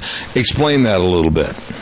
Basically, if it's an owner surrender, we try to get as much information from the owner as possible. With Bear and stuff and that, I actually picked him up over in Rupert. He was running at large, but he was playing with a bunch of kids. And just being able to spend the time with them on that, you get to know their personalities and what they're like. So, and he's, like I say, he's fun-loving and so, just being able to spend the time with them, and that you get to know every single dog I get to know every single dog that we have in our facility. I have had numerous people call me, and they say, hey, if you ever find a good housebroken dog, tell Officer Mort we'd be interested. How can you find all this information out? You know, a lot of times it's like I've got a lady that's coming over to adopt a little dog today that we had come in that I picked up last week running at large, and he just, a sweetheart of a dog. And when we got him to the facility, put him in a kennel, got in there the next morning, he had not made a single mess. As soon as I got over by his kennel, he barked at me on it and looked at the door, got him out, put him on a leash, took him outside, and he did his business outside. And I've had him there for over a week now, and he has not once had an accident in his kennel. He is housebroken and kennel trained, and just a great little guy, and this lady's so excited to be able to adopt him. He's better than most kids. Pretty much. What else is happening over there? Well, I am actually going to be making a trip down to Logan, Utah tomorrow to go pick up our kennels. They are finished, so we're going to be able to get those up here and start getting those set up and in the new facility here fairly soon. We're shooting on that to be able to have our open house sometime next month with a ribbon cutting ceremony and everything. Basically, it's all going to depend on how long it takes me to get the kennel set up and everything, and then we'll get it all worked out with the Chamber of Commerce and all that stuff so that we can do the ribbon cutting ceremony and everything, and we'll get that advertised, and the public will be invited for it, and we will hope they have a great turnout. All right. You have done an outstanding job over there, and for all the dog lovers in the world, salute to Officer Ken Mort over at Minidoka Animal Control. Anything else? During fair season, I would imagine that a lot of people take their dogs to the fair. It's a different surrounding, and with all the noise and the bright lights and the rides and all the hubbub, I would imagine a lot of people probably may end up missing their dog at the fairgrounds. Is that not true? That is a truism. Matter of fact, while the Minidoka County Fair was going on, they turned around and had a dog that showed up out there. Really? And some people and stuff and that had come down from another area had actually found the dog, got in contact with us, let us know, and we actually were able to get the dog back home because the owners had made contact with us. Good. But I mean, people like to take their dogs. I mean, you get into those crowded areas like that. I mean, because there's a lot of people that go to the fairs, and I mean, in my personal opinion, I mean, and this is my opinion on that. Unless it's a service dog, I wouldn't take it to the fair. And no, because you got the possibilities with the number of people of it getting stepped on or trampled, or I mean, and you got a lot of kids and stuff and that are running around there that the first thing they see is, oh, it's a dog, and they run right up to it and without thinking and stuff and that, go to pet it, startle it, and could possibly get bit. Absolutely. Just for everybody's safety and the animal safety, and unless it's a service dog that you have to take with you, please leave them at home. Amen. All right, give us the telephone number where everybody can call and find out more about Dog Nation over at the Minidoka Animal Control. They can reach us at 438-2200 or 670-7268. You're a good man, McGee. And how's the singing going? Going great. I'm actually got a meeting tonight over at the Rupert Police Department for the Rupert POW MIA event that we are putting on September 19th. And we're going to be working out the details. I've got the Rupert Elks that is coming on board that is going to be cooking up some food. All veterans on that get to eat free. But they're going to have enough food stuff and that just people that want to show up on that can actually purchase, and they're going to be providing veterans with hats, and I mean it's going to be a great thing. Instead of it being us actually recognizing a POW this year, we're just going to have a major Veterans Appreciation Day event. Oh my, sounds good. Appreciate all veterans and stuff and that. Past, current, and future. All right, Ken. Thank you so much. Appreciate it, and have a great day. Where'd all these dogs go anyway? Holy smokes, they're all over the place. Minidoka Animal Control with Officer Ken Mort. Thank you so much. You know, I want to remind you again about the Cassia County Fair and Rodeo. We're going to be talking later on this morning to Ryan Samples with the Cassia County Fair and Rodeo. And they've got the concert coming up this Saturday night right there at the fairgrounds with Dan and Shay. And if you haven't purchased your tickets, you better call the Cassia County Fair office at 678-9150, 678-9150, and be sure and attend the big concert on Saturday night. And then next week, all the fair comes together. My goodness sakes, it's going to be fantastic. All the 4-H and FFA, all the different exhibits, everything that's going on at one of the great county fairs, and the PRCA Rodeo on Thursday, Friday, and Saturday. Don't miss it. All of this and much more at your Cassia County Fair and Rodeo for 2015. Let's go to the phone line right now, and one of my favorite people is on the air and chomping on the bit to get on the program this morning. Hello, Rita Ramsey. How are you? Good morning. I'm good.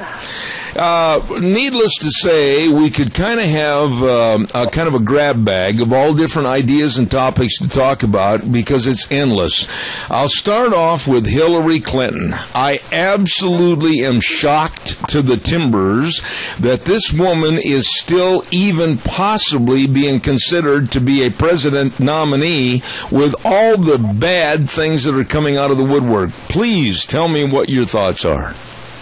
Well, I'm not only shocked, but I think a lot of the Democrats are shocked, too, because I know that there is no way that this information that has all come out about her, I mean, you start talking about the Clinton Foundation, the Benghazi thing, this deal now with her, all of her emails and everything's just kind of coming out and trickling just a little bit at a time, like, isn't this what's going to bury her? And nothing's happened. I honestly think this is coming from the White House as payback, that they do not want her to run. They don't like her. Obama and Clinton have never had a good relationship, and And I think it's kind of like, you know what, we're going to sabotage it, so we're going to let some of that information out. And it's just been trickling out, and nothing's put her down yet. And I think they're just kind of going, well, hey, what's the deal? Certainly that should have taken it down, and then we don't have to show where it really came from. Now, the way you said that, I'm assuming that you agree with, like, Rush Limbaugh and others, that this email problem, and now it's grown into a cancerous growth. You think a lot of that might have been fueled by the Obama administration as kind of a payback because they don't like each other. You honestly believe that? Oh, I do. Yeah, I really do, and the reason is because how did all this stuff leak out? I mean, where did it come from? It's like, well, it just happened to be in the news, and there was no, it wasn't like Senator so-and-so who's a Republican said this, and, and so they're going to go after him and make him look bad. I mean, it's all of it is points to her. Remember when the stuff came out about Bill Clinton, and I mean, it resurfaced, rather, I should say, about Bill Clinton and his little forays down in the Caribbean and stuff with the guy who's the pedophile and all that jazz. That kind of resurfaced again just in the early spring here, and nothing really happened with that. And then the emails started coming out, and nothing happened with that. So then the Clinton Foundation came out and was showing where all of these donations had come from, not friendly nations even, and heads of state, and not a lot happened with that. And then something else trickles out, and I mean, it just keeps coming, something a little bit at a time, and there's no source of who's actually bleeding that to the news. But the problem is, Rita, I don't care who's really getting the information out or trying to let it leak out. The problem is the networks are not picking up on it. I listened to a reporter myself yesterday, and all they said about this absolute scandal with the emails and the changing of the heads of the emails from top secret to possibly saying not only top secret but classified or for your eyes only. Somebody was altering the emails. All the major networks said, especially this one reporter on ABC, is Hillary is having a bad summer. That's not reporting the news. Right, no, it isn't. And I just think that it's all coming out, and they figured the little tiny one would kind of make them kind of shrink back, and it didn't happen, and so they just keep doing more, and it just surprises me that the other media isn't picking up on it quite so much, but I think they're going to find out that they were barking up the wrong tree, and they didn't have who they thought they were barking at, and they should have been barking at the lady standing below the tree saying, that's my dog up there. Yeah. The one thing that is so obvious to me right now, it's not a partisan issue. It's not the Republicans that can be blamed for this when you've got the likes of our FBI and our Justice Department saying that there were felonious activities that were done to the emails and how the emails were handled.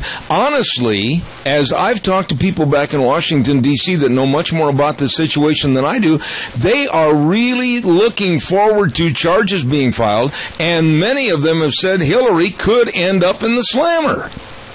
Well, I think that's really true, and you know how all the Democrats, whenever these Democratic strategists and everything are contacted and asked to make a statement on it, they always come on and say, well, Condoleezza Rice had an email thing, and so did Colin Powell, and so did, and they just go on and on and on. Well, the thing of it is their stuff is still there, and it's where it's supposed to be. Yep, that's right. There is something a little bit spooky, though, and I want to get your opinion on this. A lot of people are laughing and kind of going, tee-hee-hee, look at Bernie Sanders. Oh, my. At Portland, he had 30,000 people show up, and they're going, oh, gee, isn't that great? Whoa, wait a minute. I'm a little bit concerned. Here we have Hillary Clinton, that is a real bad actor, smug, arrogant, and very devious. And now her direct competition looks like, especially in New Hampshire with the polling out, 44% to 37%, socialist Bernie Sanders is drawing in crowds of 30,000 people. When you look at this and people leaning towards socialism and Bernie Sanders, whoa, it's a little spooky to me, isn't it to you? Well, it is, and you would think that people would be smart enough to say, well, wait a minute. But you know, when you don't learn this kind of stuff in school, and your parents don't teach you about it, and it's kind of like, well, that sounds really wonderful, because you know, you and I, when we were teenagers or right in that area, we had the hippie movement, and that's what all of them were for, is, oh, we like this guy, but you know, they were after the communist thing rather than even just the socialist thing. And why did it look so romantic and so wonderful to them? And it's kind of like, do you not understand what you're cheering for? Well, I think we've got a new set of people now that are thinking, well, this he's good, he's Democrat, and he believes this, and you know, some of his talking points are quite interesting, because it's like, well, we've got to go after the big businesses, and I'm going to make sure that everybody gets free this and free that, and you know, we don't want any capitalism and that kind of stuff. And people, when he says capitalism, I think they're disenchanted in thinking that he's saying something besides capitalism. Either that, or they're not smart enough to know that capitalism is the only way to have freedom, and they just don't know. And so I think it's all a matter of people being educated and knowing something, instead of just being led by somebody who's saying, this is what I'll give you, and it's wonderful, and come with me. I will say a word here. The word is ignorant. Ignorant means maybe they weren't informed, or maybe, like you just said, they were not educated, but I am afraid of the ignorant people in America today. I think you are too. The ignorant people that will back someone like a Hillary Clinton, or someone like a Bernie Sanders, or they will stand up and shout, down with capitalism. And capitalism has made this country what it has been and is now, the greatest country on the face of the earth. We have ignorant people, and I'm getting sick and tired of excuses made by the education people and the education society that they're doing a good job. I'm just going to say this, Rita, and I want your response. No, I don't think they are. Well, they're not, and that's the other big problem is that your people who are educators right now were educated by professors who were pro-communism and pro-socialism. And so unless they had quite an unusual university experience, you know, maybe a parochial type or something like that, where they were actually taught about the Constitution and U.S. history and really talked about freedom and those kinds of things, they were educated with, you know, by the hippie movement. And so they're kind of in that, kind of in that realm themselves of just kind of like, well, I guess this is the way it is. And unless you start diving into history and reading about history and then finding out what's really going on and comparing it, I mean, you have to do some digging before you understand what's going on. And I think sometimes people and teachers could be in this thing is they're just not doing their due diligence and study. If they start teaching some of the things, you know, like my sister-in-law teaches in grade school, and she tries to teach about the Civil War and the Revolutionary War and some of that kind of stuff, and she just teaches, you know, really young kids. But she tries to teach them a little bit of that kind of stuff, but they don't have time to do very much because the Common Core stuff now is just kind of taking over the classrooms, and all of that stuff's eliminated, and they're working so hard to try to get the kids to know what they need to take on their tests that it's kind of like, you know, we just don't have time for much anymore. And so it's really a sad deal, and if parents aren't teaching that at home, where are they going to get it? I mean, they're just not looking for alternatives to learn all of that. Absolutely. I want to change and shift gears to another topic here before I do my weather. The other night, I had an opportunity to really sit and listen carefully to Donald Trump as he spoke in Michigan. And I listened to him prior to that with a press conference.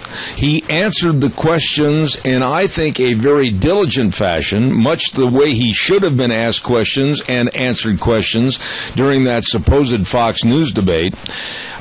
And then the speech. He came out and said a lot of things in that speech later on that absolutely were common sense. His numbers are escalating. His numbers are growing. His following is growing. What do you think? I think this is more than just a flash in the pan.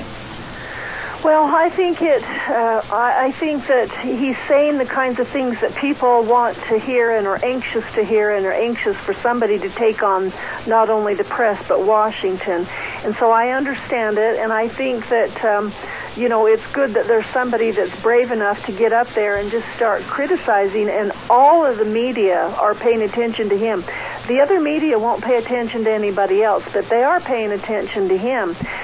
There's a few glitches in some of his stuff, and right now, and he just made, this was a deal that he had with Hannity either last night or the night before, when he asked him about defunding Planned Parenthood.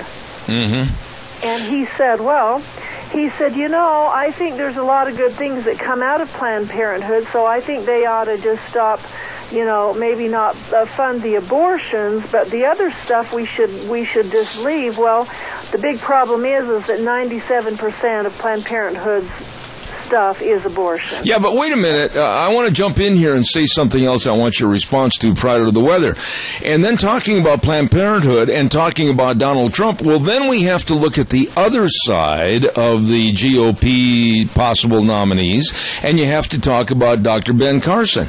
He actually told Fox News' Neil Cavuto yesterday that Planned Parenthood, and this is not my verbiage, this is a quote from him, that Planned Parenthood was founded by Margaret Sanger to abort black babies and control that population. Here's a black man speaking from the heart as to the main part of the problem. Your response to that? The only response I can say is he's absolutely right, and if you start looking it up, that's what you'll find. That's right. Where do most of the Planned Parenthood agencies house their business, Rita? That's right, in the black neighborhood. There you go. And that's not Rita Ramsey, and that's not Zeb Bell. That is a quote from Dr. Ben Carson, a black man that knows. Well, and if those who are listening don't know, look up Margaret Sanger and just do a little bit of a thumbnail sketch and find out about her and what she had going. The big thing is that Planned Parenthood, all of the services that they provide, they can be provided at health clinics through Obamacare for free for all of those people who can't afford it. So that stuff is available. And Planned Parenthood, one of the big things of the left is, well, they do mammograms and women's health and all that. All they do is refer the mammogram people who need it to a clinic. They don't actually do mammograms. So they're not doing anything, and they just need to be totally defunded. Let them work on their own. We don't need to be paying for any of their stuff because they should be shut down because of the illegal nature of what they're doing, which is taking babies and selling their parts. And then the IRS needs to go into any of those people who are in those agencies and do IRS audits on them individually and hunt down where that money went and why they didn't claim it and it was taxes paid on it. Absolutely. Absolutely. I've got to break in and have a weather forecast right now. We'll be back with Rita in just a moment. Don't forget Duck Uglies at 163 West Highway 30 in Burley. Oh, the food is great. All the menu choices, and then on Friday nights, they've got a steak special, Saturday night ribs. Oh, man. And along with the great food and family atmosphere, great entertainment, too. You're going to love it. I'll tell you what, great place to go. Duck Uglies, 163 West Highway 30 in Burley. And right now, here's Gina with the weather. Here's your weather forecast. This high-pressure system is going to be sticking around for the next couple of days. Looks like mostly sunny skies, slightly breezy winds out of the southeast, right around 8 miles an hour. Expect a high of 93 for today. Tonight, low of 64. Tomorrow, we do have a 30% chance of isolated rain showers and thunderstorms. Winds will be picking up out of the southeast, right around 16 miles an hour. Again, a high of 93 with an overnight low of 58. Now, as we move on into the weekend, winds are going to be picking up out of the west, right around 20 miles an hour. It's still going to remain sunny. High of 83 with an overnight low of 51 for Sunday. Sunny skies, winds dying down, high of 85, but we do have a lot of wildfires in our area, so hopefully the winds aren't going to be too bad, and the thunderstorm's going to be taken to a minimum. That's your weather forecast on Zeb at the Ranch. Thank you very much, and don't forget on Saturday night, this coming Saturday night at Duck Ugly's, I overlooked telling you a great special, pork roast special, just $10 a plate, and my dear friend Ned Carter is going to be the entertainment. Ripping good food and great singing at Duck Ugly's, 163 West Highway 30 in Burley. Rita, my next topic is there's a man missing. Why we haven't heard from him. Why he hasn't been the focal point of the news. Why lately he seems to be AWOL. What happened to Barack Obama? Oh, shoot. He's on vacation and unavailable to the press, except we'll pick and choose things that he wants to chastise all of us over, and then he'll go back to golf. Oh, so what you're saying is maybe our hopes and dreams being fulfilled that he's gone forever, he's coming back? I fear that that's the truth. He will be back, and he'll be back to take his pen and his phone and start in with a whole bunch more kind of regulations and everything else that he wants. Well, I said the other day, and I want you to respond to this. I said this on Monday. I said, here we have a president that is basically letting the news headlines, whether it's Hillary Clinton or whether it's any other major problem in the news today, he's basically backing up and away from everything. And then we had more violence, we had more arrests, we had more threats of violence in Ferguson, Missouri. And I said on Monday's program, I am absolutely disgusted with this president not asking for airtime on major media to come out and say, look, stop this garbage. Let's try to get along and make things better. I have never, to this moment, heard this president do that in any way, shape, or form. That's because he wants any unrest he can get wherever, and whatever he wants is to be in turmoil completely. And so it's like, yay, this is happening. I'm going to turn my back and let them kill each other. I want to ask you, and because of your business, it affects you, it affects everybody, but I've had some very interesting people on all week. Dan Kish with the Institute of Energy Research, Marita Noon, author of the book Energy Freedom from New Mexico.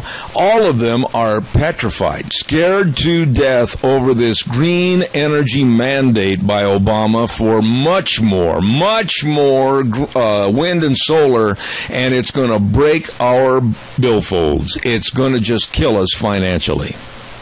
Well, we knew that was going to happen, and they started out campaigning about that, and they started talking about it a little bit early on, and then when they were kind of pushed back on it, they kind of dropped it, and now it's like, well, it's the end of the end of his administration, and so we better get this going again. We need to have some lessons in what cap and trade is, what carbon tax is all about, and what the end game is. The end game is, first of all, that it is power. It isn't that we're trying to save the world or anything else. And the other deal is that Bill and Hillary Clinton, George Soros, Al Gore, Barack and Michelle Obama, and a few other people are big money gainers when they do cap and trade. And the cap is that you can't use a certain amount of electricity or utilities. They're going to cap you at 15% what your normal use is and say you've got to cut back 15% or we're going to really charge you. Or, oh dear, well, if you can't cut back and you're going to go over that cap, then if you want to have some trade-offs, give us some money and we will plant trees in the Amazon, and those will be your offsets or your trade. And so you give us the money, and we will let you have the other stuff. But by the way, that additional utilities usage or gas or whatever it is going to cost you a lot more money, but you can still do it. So it costs you a lot to stay in business because you have to pass that along to the customer or die. It's going to affect the very, very poor. They're the ones who are going to really be affected because, first of all, they don't have the money to cut back, and second of all, they're just going to say, well, I can't afford my electricity. And so it actually hurts and eliminates the very poor, but it's all a money game, and so those people can get rich. They don't care one iota whether we're saving the world or not, because if they were, they would be headed down to Brazil and start that in down there.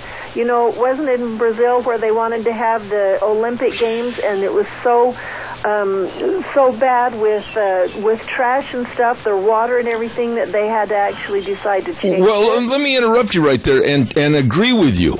I have been following a lot of reports, and I've got a pile of papers here of athletes and preliminary events that have been held down in Rio de Janeiro with the water system and a rowing competition. Now, listen to this, Rita. A rowing competition, and they got all so sick from being on the water with the bacteria and all the absolute bad things that are in that water that it's just insane to think you can have the Olympics there. I mean, we're talking dead fish. We're talking human feces. We're talking garbage. They are literally raking it aside in the water and trying to hold it with buoys and ropes and nets so that they could have the rowing competition. The water is completely unsanitary and not at all for human habitat, and they're thinking about having the Olympics there. It's nuts.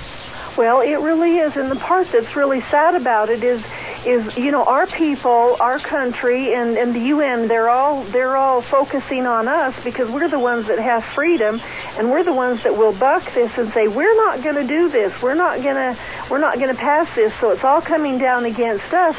But you could have a spreadsheet out there, and I bet if you had the cleanest nations to the worst, I would dare bet you that America, or the United States of America, is one of the very top best ones. It is. And all the rest are less, but they're not targeting all those because they know that Americans are stupid enough to say, yeah, we'll give you money because we want to save the earth, and it's just a big shell game. It's just money in their pocket, and it's control over our lives and our businesses, and it's going to be really bad. And so if people don't wake up and start saying, no, we're not going to do that either, we are going to be in a world of hurt. I'll tell you, if you want to see a picture that will absolutely turn your stomach, look up in USA Today. I believe it was in yesterday's paper or the day prior, and there is a picture of the waterways where the Olympics, some of the games will be held, and in the forefront, all the dead fish, all the baby diapers, all the filth and contamination that they had cordoned off with nets, etc. Rita, it's despicable. Holy smokes, I'm running late. Rita, I gotta run. Rita Ramsey, I appreciate you. God bless you, and I'll look forward to next week. Thank you so much for being on the program. Okay, thanks. All right, take care. I love that lady. She does a great job. Rita Ramsey, every Thursday right here on Zeb at the Ranch. I am late. I got to get into a subject right now I love to talk about. Food. Yeah, buddy. I'm starving to death. And I know some great places to go for lunch. Let's talk about them right now. How about Taco Bandito, 2301 Overland in Burley? Steak and chicken burritos. Oh, they're great. And they've got breakfast burritos. Oh, they're delicious. And they got a new lime ranch dressing. Absolutely knock your socks off delicious. You're going to love all the menu choices. You're going to love everything at Taco Bandito, 2301 Overland in Burley. How about we move over to Steve-O's, 290 South, 600 West of Hayburn. Food made the way that you like it. Oh, my goodness sakes, Steve's nacho fries, topped with cheese and jalapeno peppers. It's great. It's great. Pork chops with salad and choice of potatoes. Oh, friendly people, and believe me, you're going to love it. Great summer activities on Friday and Saturday nights. Great weather out on the patio. Oh, Steve-O's, 290 South, 2600 west of Heyburn. And how about Burgers Etc.? 2 locations, 124 South Oneida in Rupert and 700 Overland in Burley. Root beer floats only 99 cents after 3 p.m. until the end of August. Take 10 of them, pass them over. I love them. Oh, man. And bacon burgers, cheeseburgers, taco salads, onion rings. I love onion rings. All of this and more at both locations of Burgers Etc., Oneida and Overland, Rupert and Burley. Great place to go, Burgers Etc. And last but not least, AC Drive-In, 601 East Main in Burley. Oh, the strawberry milkshakes and the fresh lime drinks and freezes, orange and lemonade freezes. Oh, the chicken fried steak sandwich, the French fries with the special sauce. I'm drooling all over the microphone. It's fantabulous. You're going to love it. All the food at the AC Drive-In, 601 East Main in Burley. And those are some great places to go if you're hungry and starving to death. Going to take a little break, and we'll be back right after CBS News. Don't go away. Zeb at the Ranch.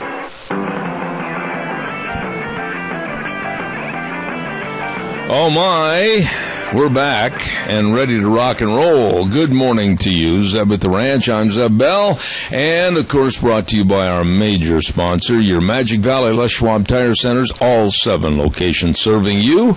And also some thanks go out to some of our great advertisers like Ramsey Heating and Electric at 2600 Overland Avenue in Burley. Good folks. And also Valleywide Home and Ranch, 910 South Oneida in Rupert. Everything for the farm, the home, and the ranch at Valleywide Home and Ranch. Oh, by the way, Ted's Diesel Electric is moving, you know that, to 635 21st Street in Heyburn. Many times Doug's called in, many times in the future he will again, and he's moving to a new location to better serve you, and that location is 635 21st Street in Heyburn. Ted's Diesel and Electric, moving to better serve you.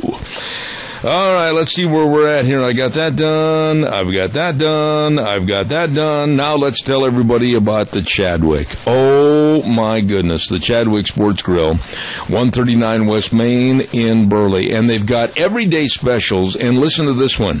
Today, spaghetti carbonara. Now, don't ask me if I know what it is, because I don't, but it sounds delicious. And all their specials are delicious. Spaghetti carbonara with garlic toast and super salad. That, along with all the other great menu choices at the Chadwick Sports Grill, 139 West Main in Burley. Spaghetti carbonara! Go in and ask for it like that today at the Chadwick Sports Grill in Burley. Sounds good. Okay, and the Gooding County Fair and Rodeo. We were on the phone with Don Gill a little bit ago this morning, and it is going to be a ripping good fair and rodeo again this year. My goodness, they've got one of the best PRCA rodeos in the area, all over the state and the Northwest. Man, they get the cowboys in there, and they're going to have the best of 3 worlds, the best of bucking horses and bulls from 3 different stock contractors. I think he said there might even be 5 that contribute. It's going to be great. And, of course, on Saturday, August 22nd, over at the Gooding County Fair, the Idaho Rodeo Hall of Fame with the new inductees. Man, there's a lot of things going on at the Gooding County Fair and Rodeo next week in Gooding. All right, we've got that taken care of, and in just a moment, we're going to get on the phone lines, and we're going to have our Cassia County School Days report, so stand by for that. Real quick, I want to remind you, had some people call, and still, as many times as we've said this, next week on Thursday, on the 20th, we will have Zeb's Lunch Bunch, and that's at Denny's Restaurant in, of course, Burley, and that's going to start at 11:30, so don't miss that, and that's our lunch bunch for this next week. Lots of door prizes, my goodness, from Stokes Food. Really appreciate them getting involved. Hanson Mortuary, Waters Gift, and more. Thank you, Sharon. Walmart, and also Smith's Food. We thank them, all of them. them for their involvement at Lunch Bunch next Thursday, right there at Denny's for Zeb at the Ranch. Zeb's Lunch Bunch. Right now it's time for Cache County School Days. And, of course, we are very, very thankful to our two sponsors of Cache County School Days. First and foremost, the Child's World at 1308 Overland in Burley. And they've got everything for the wee ones. All the play outfits, and they got the cribs and the beds and all the clothing and everything. And for the ladies, they've got all kinds of dresses over there, and they've got pantsuits, and they got it all for you at a Child's World, 1308 Overland in Burley. You stop in, especially games for the kids. I know if you're taking a kind of a last-second trip with the kids before school starts, keep them occupied in the back seat. They've got them all for you at a Child's World. Along with Ambulatory Surgery Center. If you're needing knee surgery, arthroscopic knee surgery, or carpal tunnel syndrome surgery, or perhaps a colonoscopy, they have highly qualified doctors at the Ambulatory Surgery Center that can help save you money. Absolutely. Give them a call today at 677-8888. That number again, 677-8888. Ambulatory Surgery Center at 1344 Highland, along with a Child's World, bringing you School Days in Cache County. And right now, with our School Days today, we have the Cache County nurse, and that's Kyle Hodges. Good morning, Kyle. How are you? I'm good. Thank you, Zeb. How are you? Well, busy as usual, but not as busy as you are currently getting ready for the 2015-16 school year. Tell us about it. Yep. It's already started. We are having our kindergarten and our 7th grade, all of the schools are open for enrollment. It started yesterday, so we're having enrollment throughout today, and I'm sure that first day of school we'll be having new students that are enrolling as they head back to school. So it's started, and always, this point makes us realize that summer has come to an end, and it's time to start our new routines back at school again. So. Absolutely. Now, let me ask you this, Kyle. There's a lot of people that may be first-time in school parents of youngsters attending the Cache County school system. Do you have kind of a checklist of things that they need to be aware of and cognizant of before registration day? Right. And for the most part, I think we've sent out announcements, and most parents have that information. So as they come to the school, they need to be prepared to come with a copy of a birth certificate and a copy of their immunization status. And that part is really very, very important for me to make sure that we have our students coming fully vaccinated and, having a record so that we know where they're at. We review those records as they come for enrollment, and we make sure that they're current with all of the required immunizations that they need. And every one of our secretaries has a little piece of paper that she can provide to parents, letting them know where they can go if they need to update immunizations before that first day of school. So that is something that we're in the midst of doing, and all of those secretaries then, as they get that information and have time to do it, they will be importing all of those immunizations into our school record that we keep. It's called Power School, and it's the ability that we have to retrieve who is current and who is missing immunizations. So that's something that we take really seriously, and it's something that parents are really, I think every year are getting better about making sure that they get those immunizations early, because it does kind of put a burden on the health department and other providers when we've got several hundred kids that are going to try and get vaccinations at the very, very last week before school. Oh, Kyle, let me ask you, though, are we tough enough on absolutely ensuring that the immunization program is followed? I think we're getting better every single year, and all of our administrators and the superintendent try very, very hard to make sure that we make every effort to hold all of these parents accountable. And we remind them at enrollment.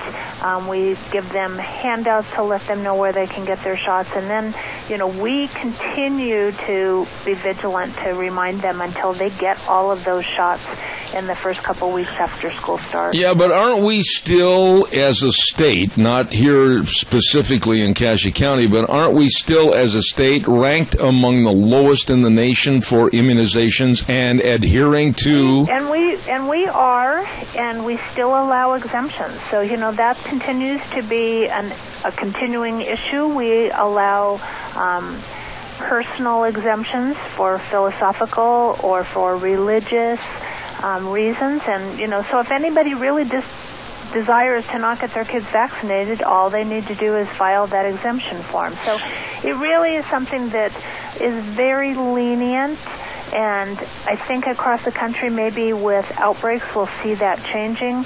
I did just speak to the health department this morning, and they informed me that California has changed that this year. California has gone away with any philosophical or religious exemptions. They will only accept medical exemptions. So, I think that's only the third state in the country. So I think that maybe those exemptions will be handled a little more seriously, because obviously if we do have an incident in a school where we have a contagious disease, those children that have filed exemptions will not be allowed to come, because they would have had an exposure, and until that incubation period passes, they would not be allowed to come back to school. So I think that as more parents are aware of and understand what an exemption that they sign actually means, I think we're seeing less and less of those. I really am adamant about this. You know my stand on this, and I will never back up and weaken for anyone. But I refer back to an article that was written in USA Today newspaper by Alex Barazow, and his statement was simply put, no person has the right to threaten the safety of his community. And without a strict immunization program, there is that threat there. Sure. Oh, and I am totally on board and feel exactly the same way. And I think it's just a matter of, having conversations and reminding people, really, it does risk the health of others in our neighboring communities as well as our own families. So I think it's important for people just to recognize these are diseases they have not seen. They don't actually recognize the life-threatening nature of many of these. So I think that's the part that I think is the issue that we need to battle when we're trying to educate people in our communities. Well, I certainly hope it does get tougher and more stringent, and I, for one, I'm going to stay on top of that issue. What other areas of expertise would you like to discuss this morning in regards to starting things up again in the fall? And, even the common cold. Even the common cold is something that I think needs to be watched and addressed going back to school, especially like in the November, December, January, February months. If the kids are sick, doggone it, keep them home. Right. Well, and hand washing. Yes, and there's some simple basic things that I think people really need to recognize that, educating your children about washing their hands is really the number one way that we can keep ourselves and prevent illness from others in our community. And that simple, basic skill of reiterating to your kids, they don't need to just wash their hands when they are in the outside community. Really, they need to remind them how important it is to wash their hands at home and when they go to school, and, not just in those areas when they're around somebody who's sick. So I think, reinforcing that, as well as good nutrition. I really work hard in our community to try and help those that have food insecurity. So, providing children with a good breakfast, and realizing that if a parent does not feed their child breakfast, we have free breakfast at every single one of our schools. And that nutrition piece, that component of good fuel to start your day, makes such a huge difference. And our breakfast programs are available, and I would encourage every parent to remind their children, even if you eat a little breakfast at home, go to school and have some more food before you start your day. I'll go along with that, Kyle, but then also there are abuses to that take the responsibility off the parents to take care of their own children. And I think absolutely I will never adhere to the fact that the school should be the be-all, catch-all for all children. Parents have got to step up to the plate. Right. And, I think we see it, though, with every single grade. And I think even under the best of families, sometimes these kids get a breakfast at home, but some of them leave so early, Zeb. I mean, I've seen kids that leave at 6 o'clock in the morning and then are on the bus for quite a long time, and by the time they get to school, they're hungry again. So, it just seems as though, or our high school students that sleep in to the very last minute, jump into their clothes, and dash to school. And, I know that our breakfasts are not a big meal, but even just an extra little snack for kids. Yeah, but there again, though, I think the schools themselves, and I'm going to be adamant about this too, Kyle, schools themselves have got to teach, and the parents have got to realize and teach personal responsibility. There's a movement going on in this country that they want to make all the schools start later so little Johnny and Susie can sleep in. The world doesn't operate that way, Kyle, because when you get a job, you've got to be responsible. And I'm sick and tired of everybody saying, we've got to make it easier for the children. Right. Well, on the flip side of that, I see those other kids that fall through the cracks, and I see their faces and I know their families, and there's a lot of people that are struggling. And I think I felt the same way when my children were younger and the breakfast program started in the schools, and I thought, why do we have to do breakfast? Because I feed my children. But I think I'm starting to see our community, the reflection of our communities has changed, and really there are a lot of struggling families. There's a lot of poverty, there's a lot of hunger. Food insecurity is a real reality for many families, and I think we have now gotten the picture that some kids don't eat unless they're at school. Their only meals that they ever get are breakfast and lunch at schools, and we have the Idaho Food Bank backpack program in our schools, and I think that's a huge assistance to some of these children that really would not get extra food had there not been some program like that. Oh, I can't agree with you more on that, and you'll never find me argue that there are many that need it. But then on the other hand, without financial and fiscal qualifications, that turns it into a leech program for everyone, and that's where I draw the line. Well, and that's what I think our education program is. We want to help those children to succeed and have a better outcome. And, that's what the education system is all about. And I think that's what Cassia County schools strive for, is to provide a better outcome for these kids that struggle and maybe are in a generational cycle of poverty, that we have to break that. And the only way we can really do that is to provide an education and mentor these kids so that they can see a different outcome for their lives. In the time remaining, I want to get into one other subject, and I've only got 2 minutes left, and I'm sorry I don't have more time. But the nutrition of the food itself, I absolutely think that Mama Obama's plan of cutting back on everything in the school lunch program was absolutely insane, and it's hurt more kids than it's helped, and I know a lot of schools are withdrawing from that federal school lunch program. What about Cassia County? Well, and that's a hard one for me to speak to, Zeb, because I know that we have restrictions on our fats and the salt and sugar, and so I know that there's been a lot of criticism. We have wellness committees that we have, and we have students participating on those to get input of what their opinion are or is on the food program and what they like and don't like. But I would agree with you. It's not what they are probably accustomed to. We're not serving French fries and hamburgers every day, and I think that it's really probably very difficult for food service people to make a meal that kids would choose with the restrictions. So I know that it's definitely a topic, and it's something that I think food service struggles greatly with. I imagine they do. I wished I had more time. I am completely over, and Kyle Hodges, God bless you. Thank you so much, and please come back soon. Thank you very, very much. School days in Cassia County, and we thank Kyle Hodges, Cassia County school nurse, for being on the program. Brought to you by A Child's World at 1308 Overland in Burley and Ambulatory Surgery Center at 1344 Highland in Burley. Number to call 677-8888. Holy smokes, we've got to go to the phone lines, and right now in our business salute for this week, I believe we have Tamara with Mad River Laser. How are you this morning? I'm getting her, sir. Oh, well, you'd better hurry up. There you go. Okay. Thank you very much, Wheels. He's going to get her on the line, and we're going to be all set to go momentarily with that report from our friends at Mad River Laser. Stand by. And we'll have her on the air momentarily, and we'll find out a little bit more about what's going on over at Mad River Laser, 502 E Street in Rupert. What do you say, Wheels? Have we got her? We do. All right, sir. Thank you very much. Good morning, Tamara. How are you? Wheels, turn her on, please. Go ahead. Hello, Tamara. How are you? I'm doing good. How are you? Well, we apologize. Evidently, we didn't have all the buttons pushed and everything.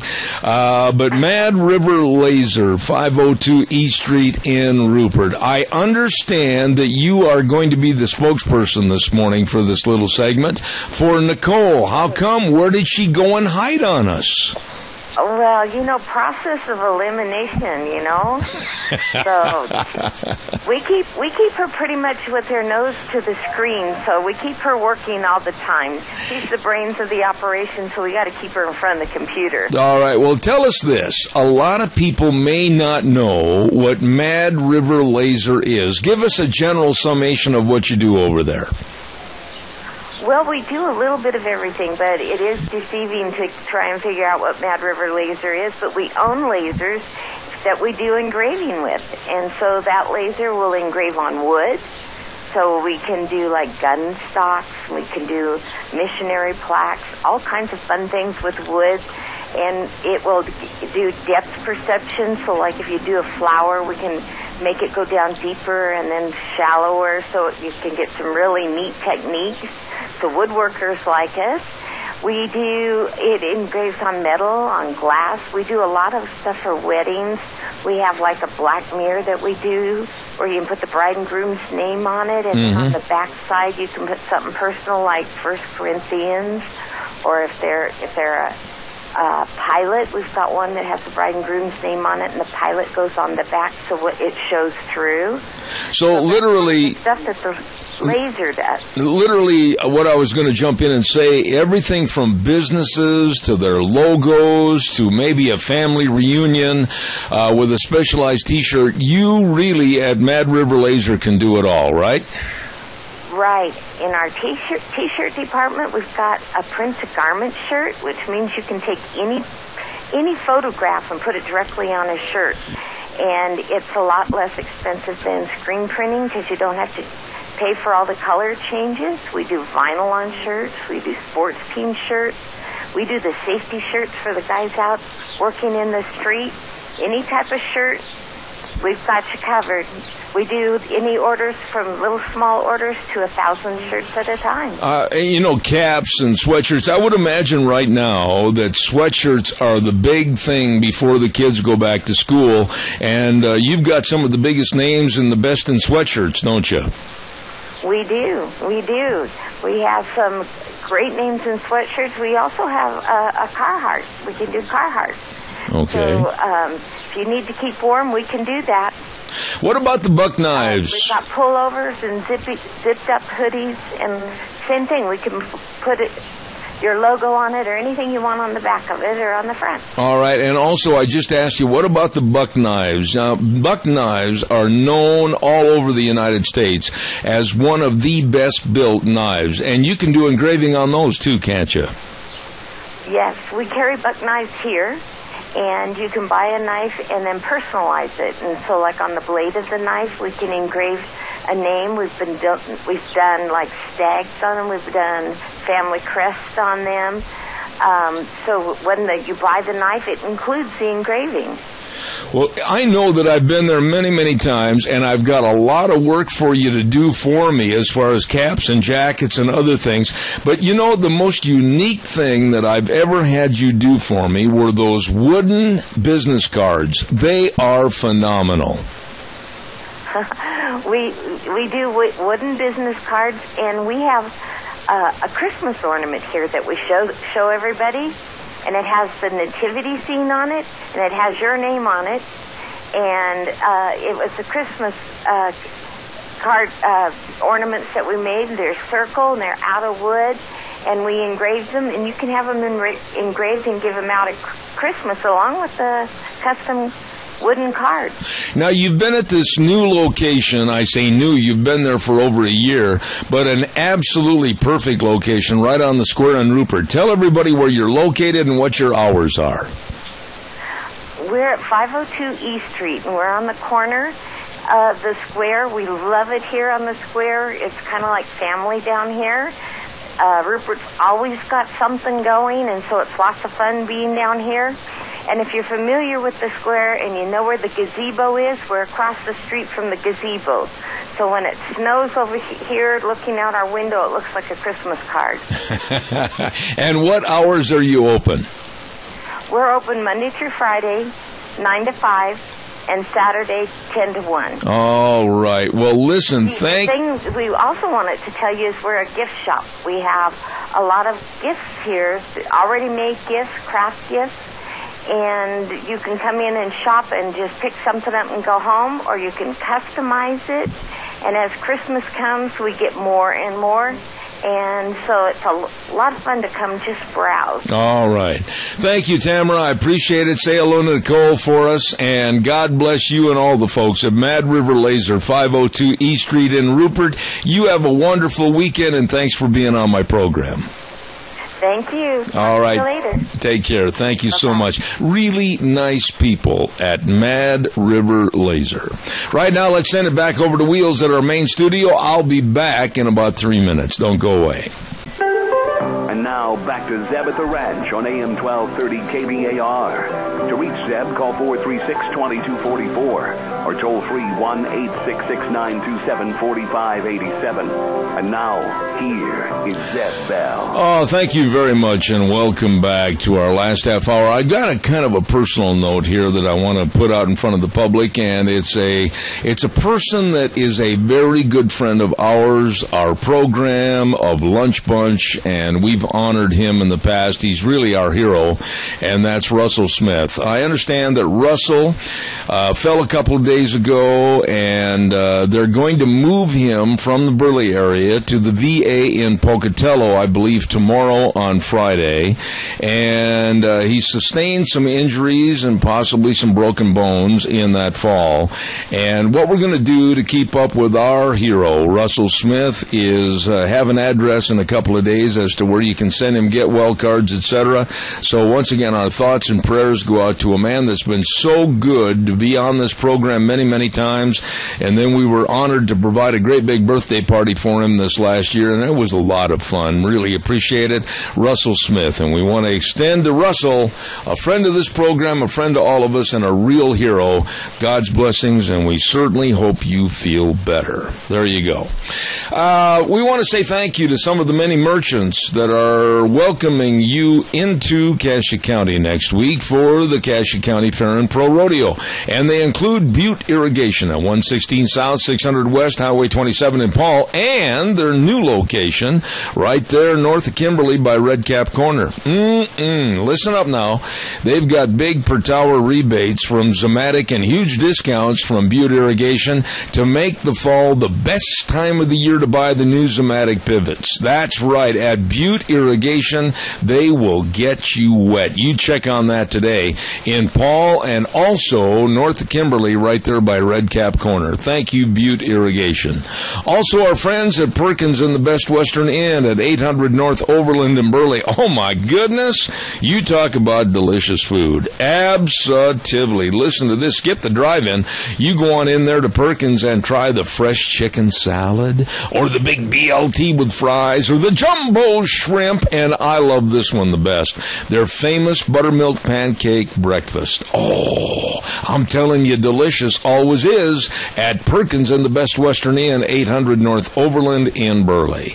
And last but not least, hey, Streamline Precision. We've had them on our program a lot over the last year. They can build anything, and they will. 120 South, 100 West of Burley. The number to call, 678-9204, or to call Tim on his cell phone, 431-7314. They can build storage containers and conveyors for your factory or your warehouse. They can build dairy operations. I mean, they can build it all at Streamline Precision. And the number to call, 678-9204. Thank you very much. All of those great folks saying, come on in to the Cassia County Fair and Pro Rodeo. Oh my, another event that I want to highlight while I have a chance here at the end of this week is something that's going to be a lot of fun to watch, and it's going to be at the Jerome County Fairgrounds on Saturday, August 16th, this week on Saturday. And it's going to be that great big Carrying Cowboys, beef counts, open calf roping, and the junior calf roping. Now, the junior calf roping is going to start on Sunday at 9 o'clock at the Jerome County Fairgrounds, and then that afternoon at approximately 4 o'clock, they're going to have some of the world's best top professional calf ropers come in. I mean, we're talking names like Jake Hannum, NFR, Shane Hansey, NFR, Ryan Jarrett, NFR, Tyson Durfee, National Finals Rodeo, and many, many more. And this is all to help support United Against Hunger. And they're going to have live and silent auctions. And just absolutely, if you like roping, and you want to see the best in the world competing in this, I think they've got like $10,000 added. It's going to be phenomenal. They're going to be there. You should be too. This Sunday at the Jerome County Fairgrounds. Going to be a ripping good time, I'll guarantee it. Calls are welcome and appreciated. 436-2244, 1-866-927-4587. We were talking earlier this morning about disabilities. A gentleman called in, and I want to get back to that just for a moment or two. Gentleman called in and said the abuse of the privilege of having, not the privilege of having a disability, but getting compensation from the government because of that disability is running rampant. And many, many people have increased the numbers up into the millions and millions more that are filing disability for disability payments.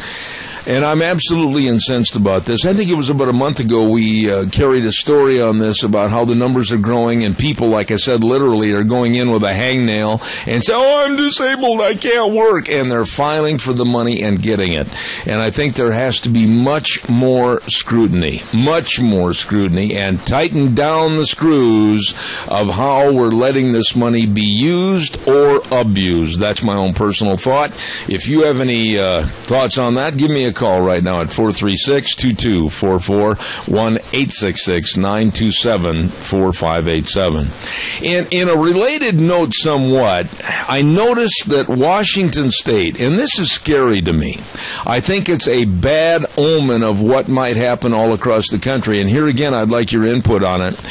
Washington State is really pushing for businesses to allow the parents to bring the kids to the business during the work day.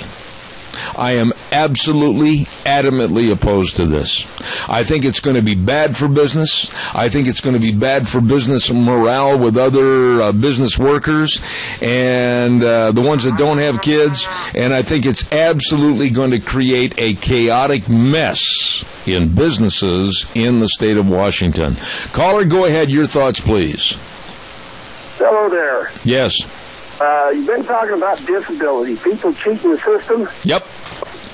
And I have actually had people call me to try to sign me up for disability. I mean, we have some of the good government bureaucrats or whoever, that's trying to sell people on it, trying to put people on it. Do you have a disability? Well, kind of do. I have tremors in my hands that I've been a welder for ages, and that's kind of history now. Can't hardly find my name. Do you feel, let me ask you this, I've only got a short time. Do you feel that you are eligible or should receive disability payments? Maybe at some point, but no. I mean, I'm still able to work. All right. How old are you? I'm able to drive, I can drive truck, work on the farm. How old are you, sir? I'm 60. All right, I'm 67, and I'm not saying this at all to berate anybody or elevate myself or have anybody say, woe is me. I have had polio, I have had horse accidents, I've been in a serious plane crash, I've broken every bone in my body at least twice. And I am sick and tired of people that I consider to be blood leeches that are applying for disability, and I was being jocular when I said it before, but it's almost true, of trying to qualify for disability with maybe a hangnail. I think the system has been totally abused. Well, me too. But, yeah, I don't appreciate the fact that there are actually people trying to sign people up who are able-bodied, able to work. But they'd like to reach out and sign them up for this disability. I think that they do it to justify their position, their desk. And it's not only to justify their positions, and I'm so glad you called. I'm very appreciative. It's also to get them under the thumb of government, under the thumb of their money, under the thumb of you owe me when you go to the polls. You can see through that facade. I'm sure you can. 10-4. Well, God bless you, and no matter what the status, thank you for being honest and giving us a fair appraisal of your condition, and I salute you for not going on the payments. Thank you so much. You bet. All right. Talking to you. You bet, sir. Thank you. I just am adamant that we've got, and I used the term a minute ago, and it's true. I'm not going to back up from what I said. We do have blood leeches that are absolutely abusing any and all systems that are created by government. And I know some of the people that are drawing disability payments, and I just have to sit back and wonder how they could be that small. We're going to do a weather forecast right now, and it's brought to you by Scarrows Meats, 331 North Road, Jerome, and the number to call, 324-7657. They are your hometown meat cutter, and they're changing the way we eat one delicious bite at a time. I've been trying to get a hold of old Don for the last couple of days. Don, if you're listening, give me a call on the old landline. I'll guarantee you they guarantee everything they sell, and you're going to love that hot summer barbecue special, $199, and you get over 50 pounds of great meats like ribeye steaks, New York strips, sirloin tips, ground beef, pork chops, brats. Oh my, it's delicious at Scarrows Meats, 331 North Road, Jerome, 324-7657. And now here is the weather. Here's your weather forecast. This high-pressure system is going to be sticking around for the next couple of days. Looks like mostly sunny skies, slightly breezy winds out of the southeast, right around 8 miles an hour. Expect a high of 93 for today. Tonight, low of 64. Tomorrow, we do have a 30% chance of isolated rain showers and thunderstorms. Winds will be picking up out of the southeast, right around 16 miles an hour. Again, a high of 93 with an overnight low of 58. Now, as we move on into the weekend, winds are going to be picking up out of the west, right around 20 miles an hour. It's still going to remain sunny, high of 83 with an overnight low of 51 for Sunday. Sunny skies, winds dying down, high of 85, but we do have a lot of wildfires in our area, so hopefully the winds aren't going to be too bad, and the thunderstorms going to be taken to a minimum. That's your weather forecast on Zeb at the Ranch. Very well done, Gina. Thank you. Brought to you this hour by Scarrows Meats, 331 North Road, Jerome, 324-7657. Yep, they are changing the way we eat, one delicious bite at a time. Let's see. Wheels, do you have Mr. Samples on the phone for us? Yes, sir. Oh, you are efficient, young man. Thank you very much. Ladies and gentlemen, one of the board members of the Cassia County Fair and Rodeo Board, Ryan Samples. Good morning, Ryan. How are you? Good morning, Zeb. How are you? I'm doing good. Kind of early in the morning for you, isn't it? Oh, yeah. Pushing it. Hey, all right, we're going to get right into the thick of things. You've got a great big concert coming up this Saturday night to kick off the Cassia County Fair and Rodeo. Dan and Shay, tell us a little bit about who and what they are. Oh, they're just a duo that's up and coming. I've seen them before in Boise. They put on a dang good show. It'll be good for everybody. Now, what about tickets? Do you still have tickets available? There's tickets available. We've got the grandstands. The arena are $20. That gets you down to you can go either way, get down to the beer garden. We've got some bleacher tickets that are $5 cheaper. you're just stuck in the bleachers. You can't go back and forth and buy beer. All right. And is there a number or location where they can check on these tickets right away today? They can go to the KansasCountyFair.com, to our website, buy tickets, or they can go to the fair office 9 to 6, and somebody there will help you out. All right. And can they also call the fair office, Ryan? Can they do that? Yep, 678-9150. All right, so that's going to be kicking things off on this Saturday night. And then you guys have got your work cut out for you starting next week, because then you're going to kick off the main part of the Cassia County Fair and Rodeo. Tell us day by day what some of the highlights are, starting like on Monday. Oh, Monday we can't forget the Queen's Breakfast and the 4-H Horse Show. And then Monday night, we've got the motorcycle and ATV rodeo. The Moto Rodeo is what we're calling it this year. It starts at 7 o'clock. That'll be a good time. It costs $1 per person to get in, so we try to keep it to where everybody can come and enjoy it. Well, tell us a little bit about that. Now, what is a motorcycle and ATV rodeo? What happens there?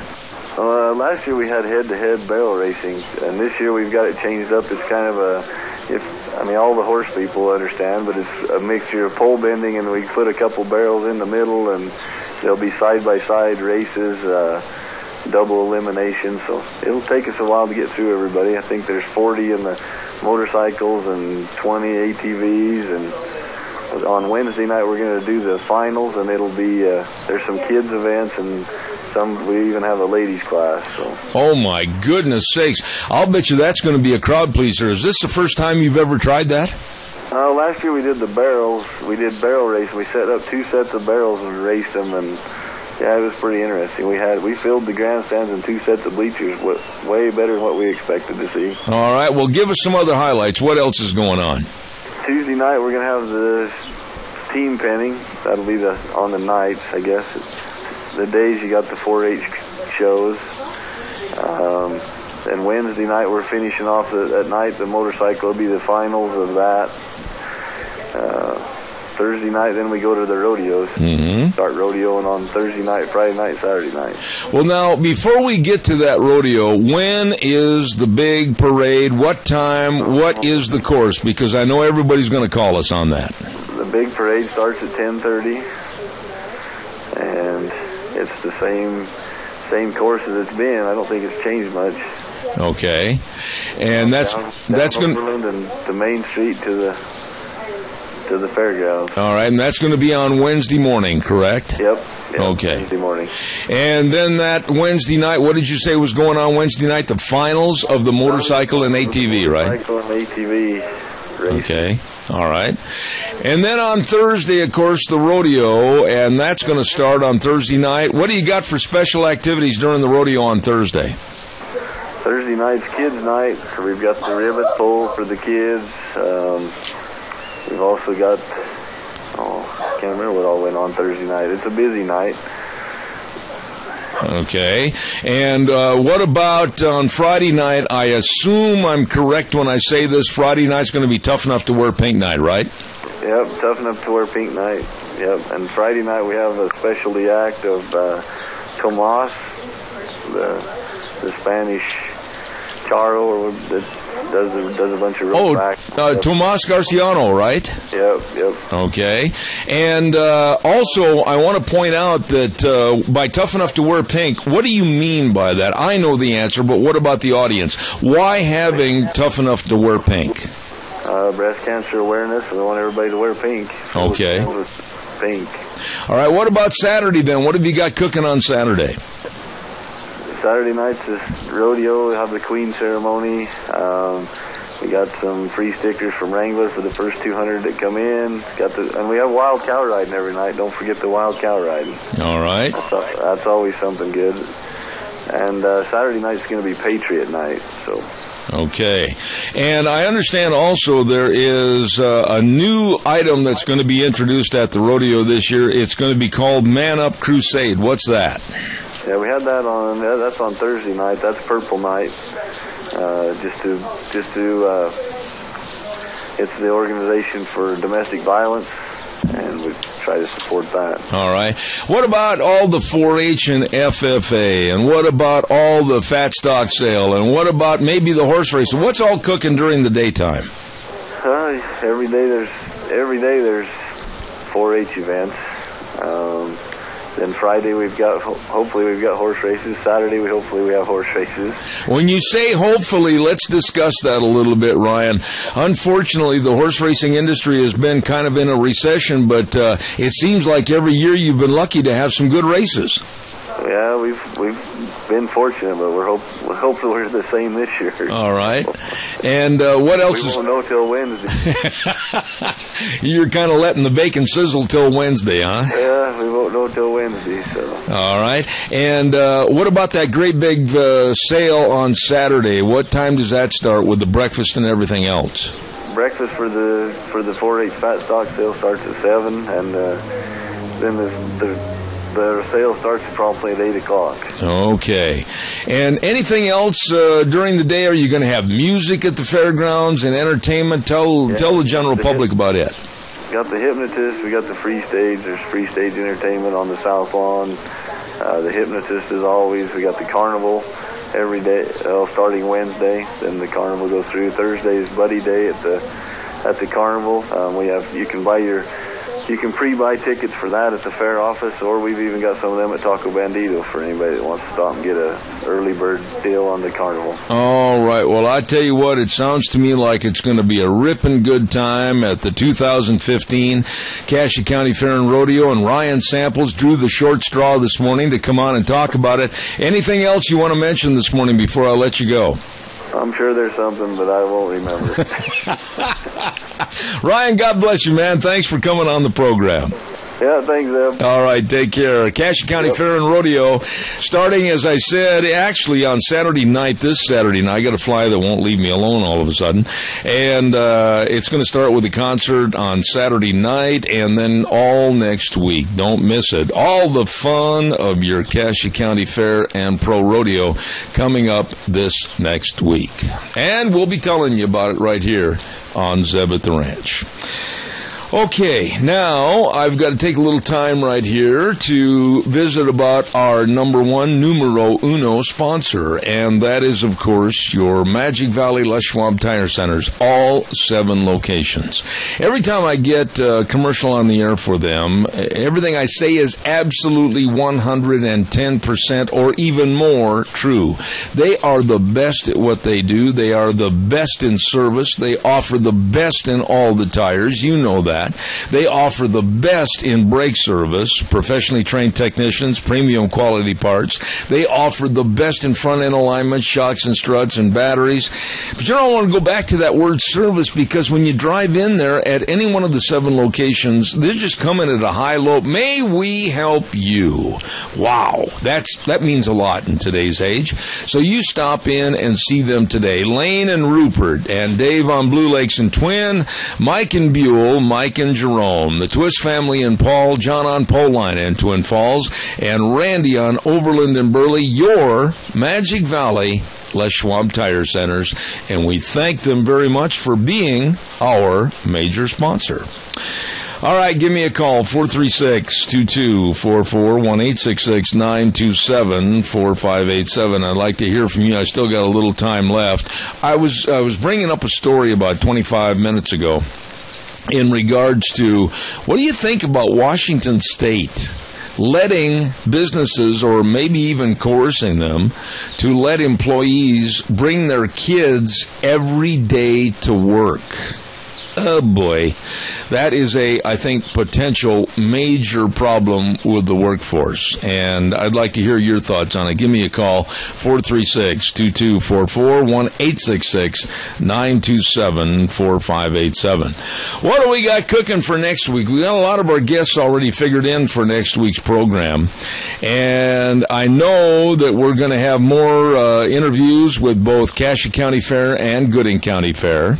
And on On Wednesday, of course, one of the segments that everybody likes to listen to for the Outdoors Report with our Idaho Fish and Game. That's going to be on Wednesday. Of course, some of the old reliables, like Monday, we've got Doug Johnson coming on from Colorado, Kerry Kupek with Alliance Defending Freedom, Dr. History, and I really want to say thanks to Ken Turner for all his support and effort.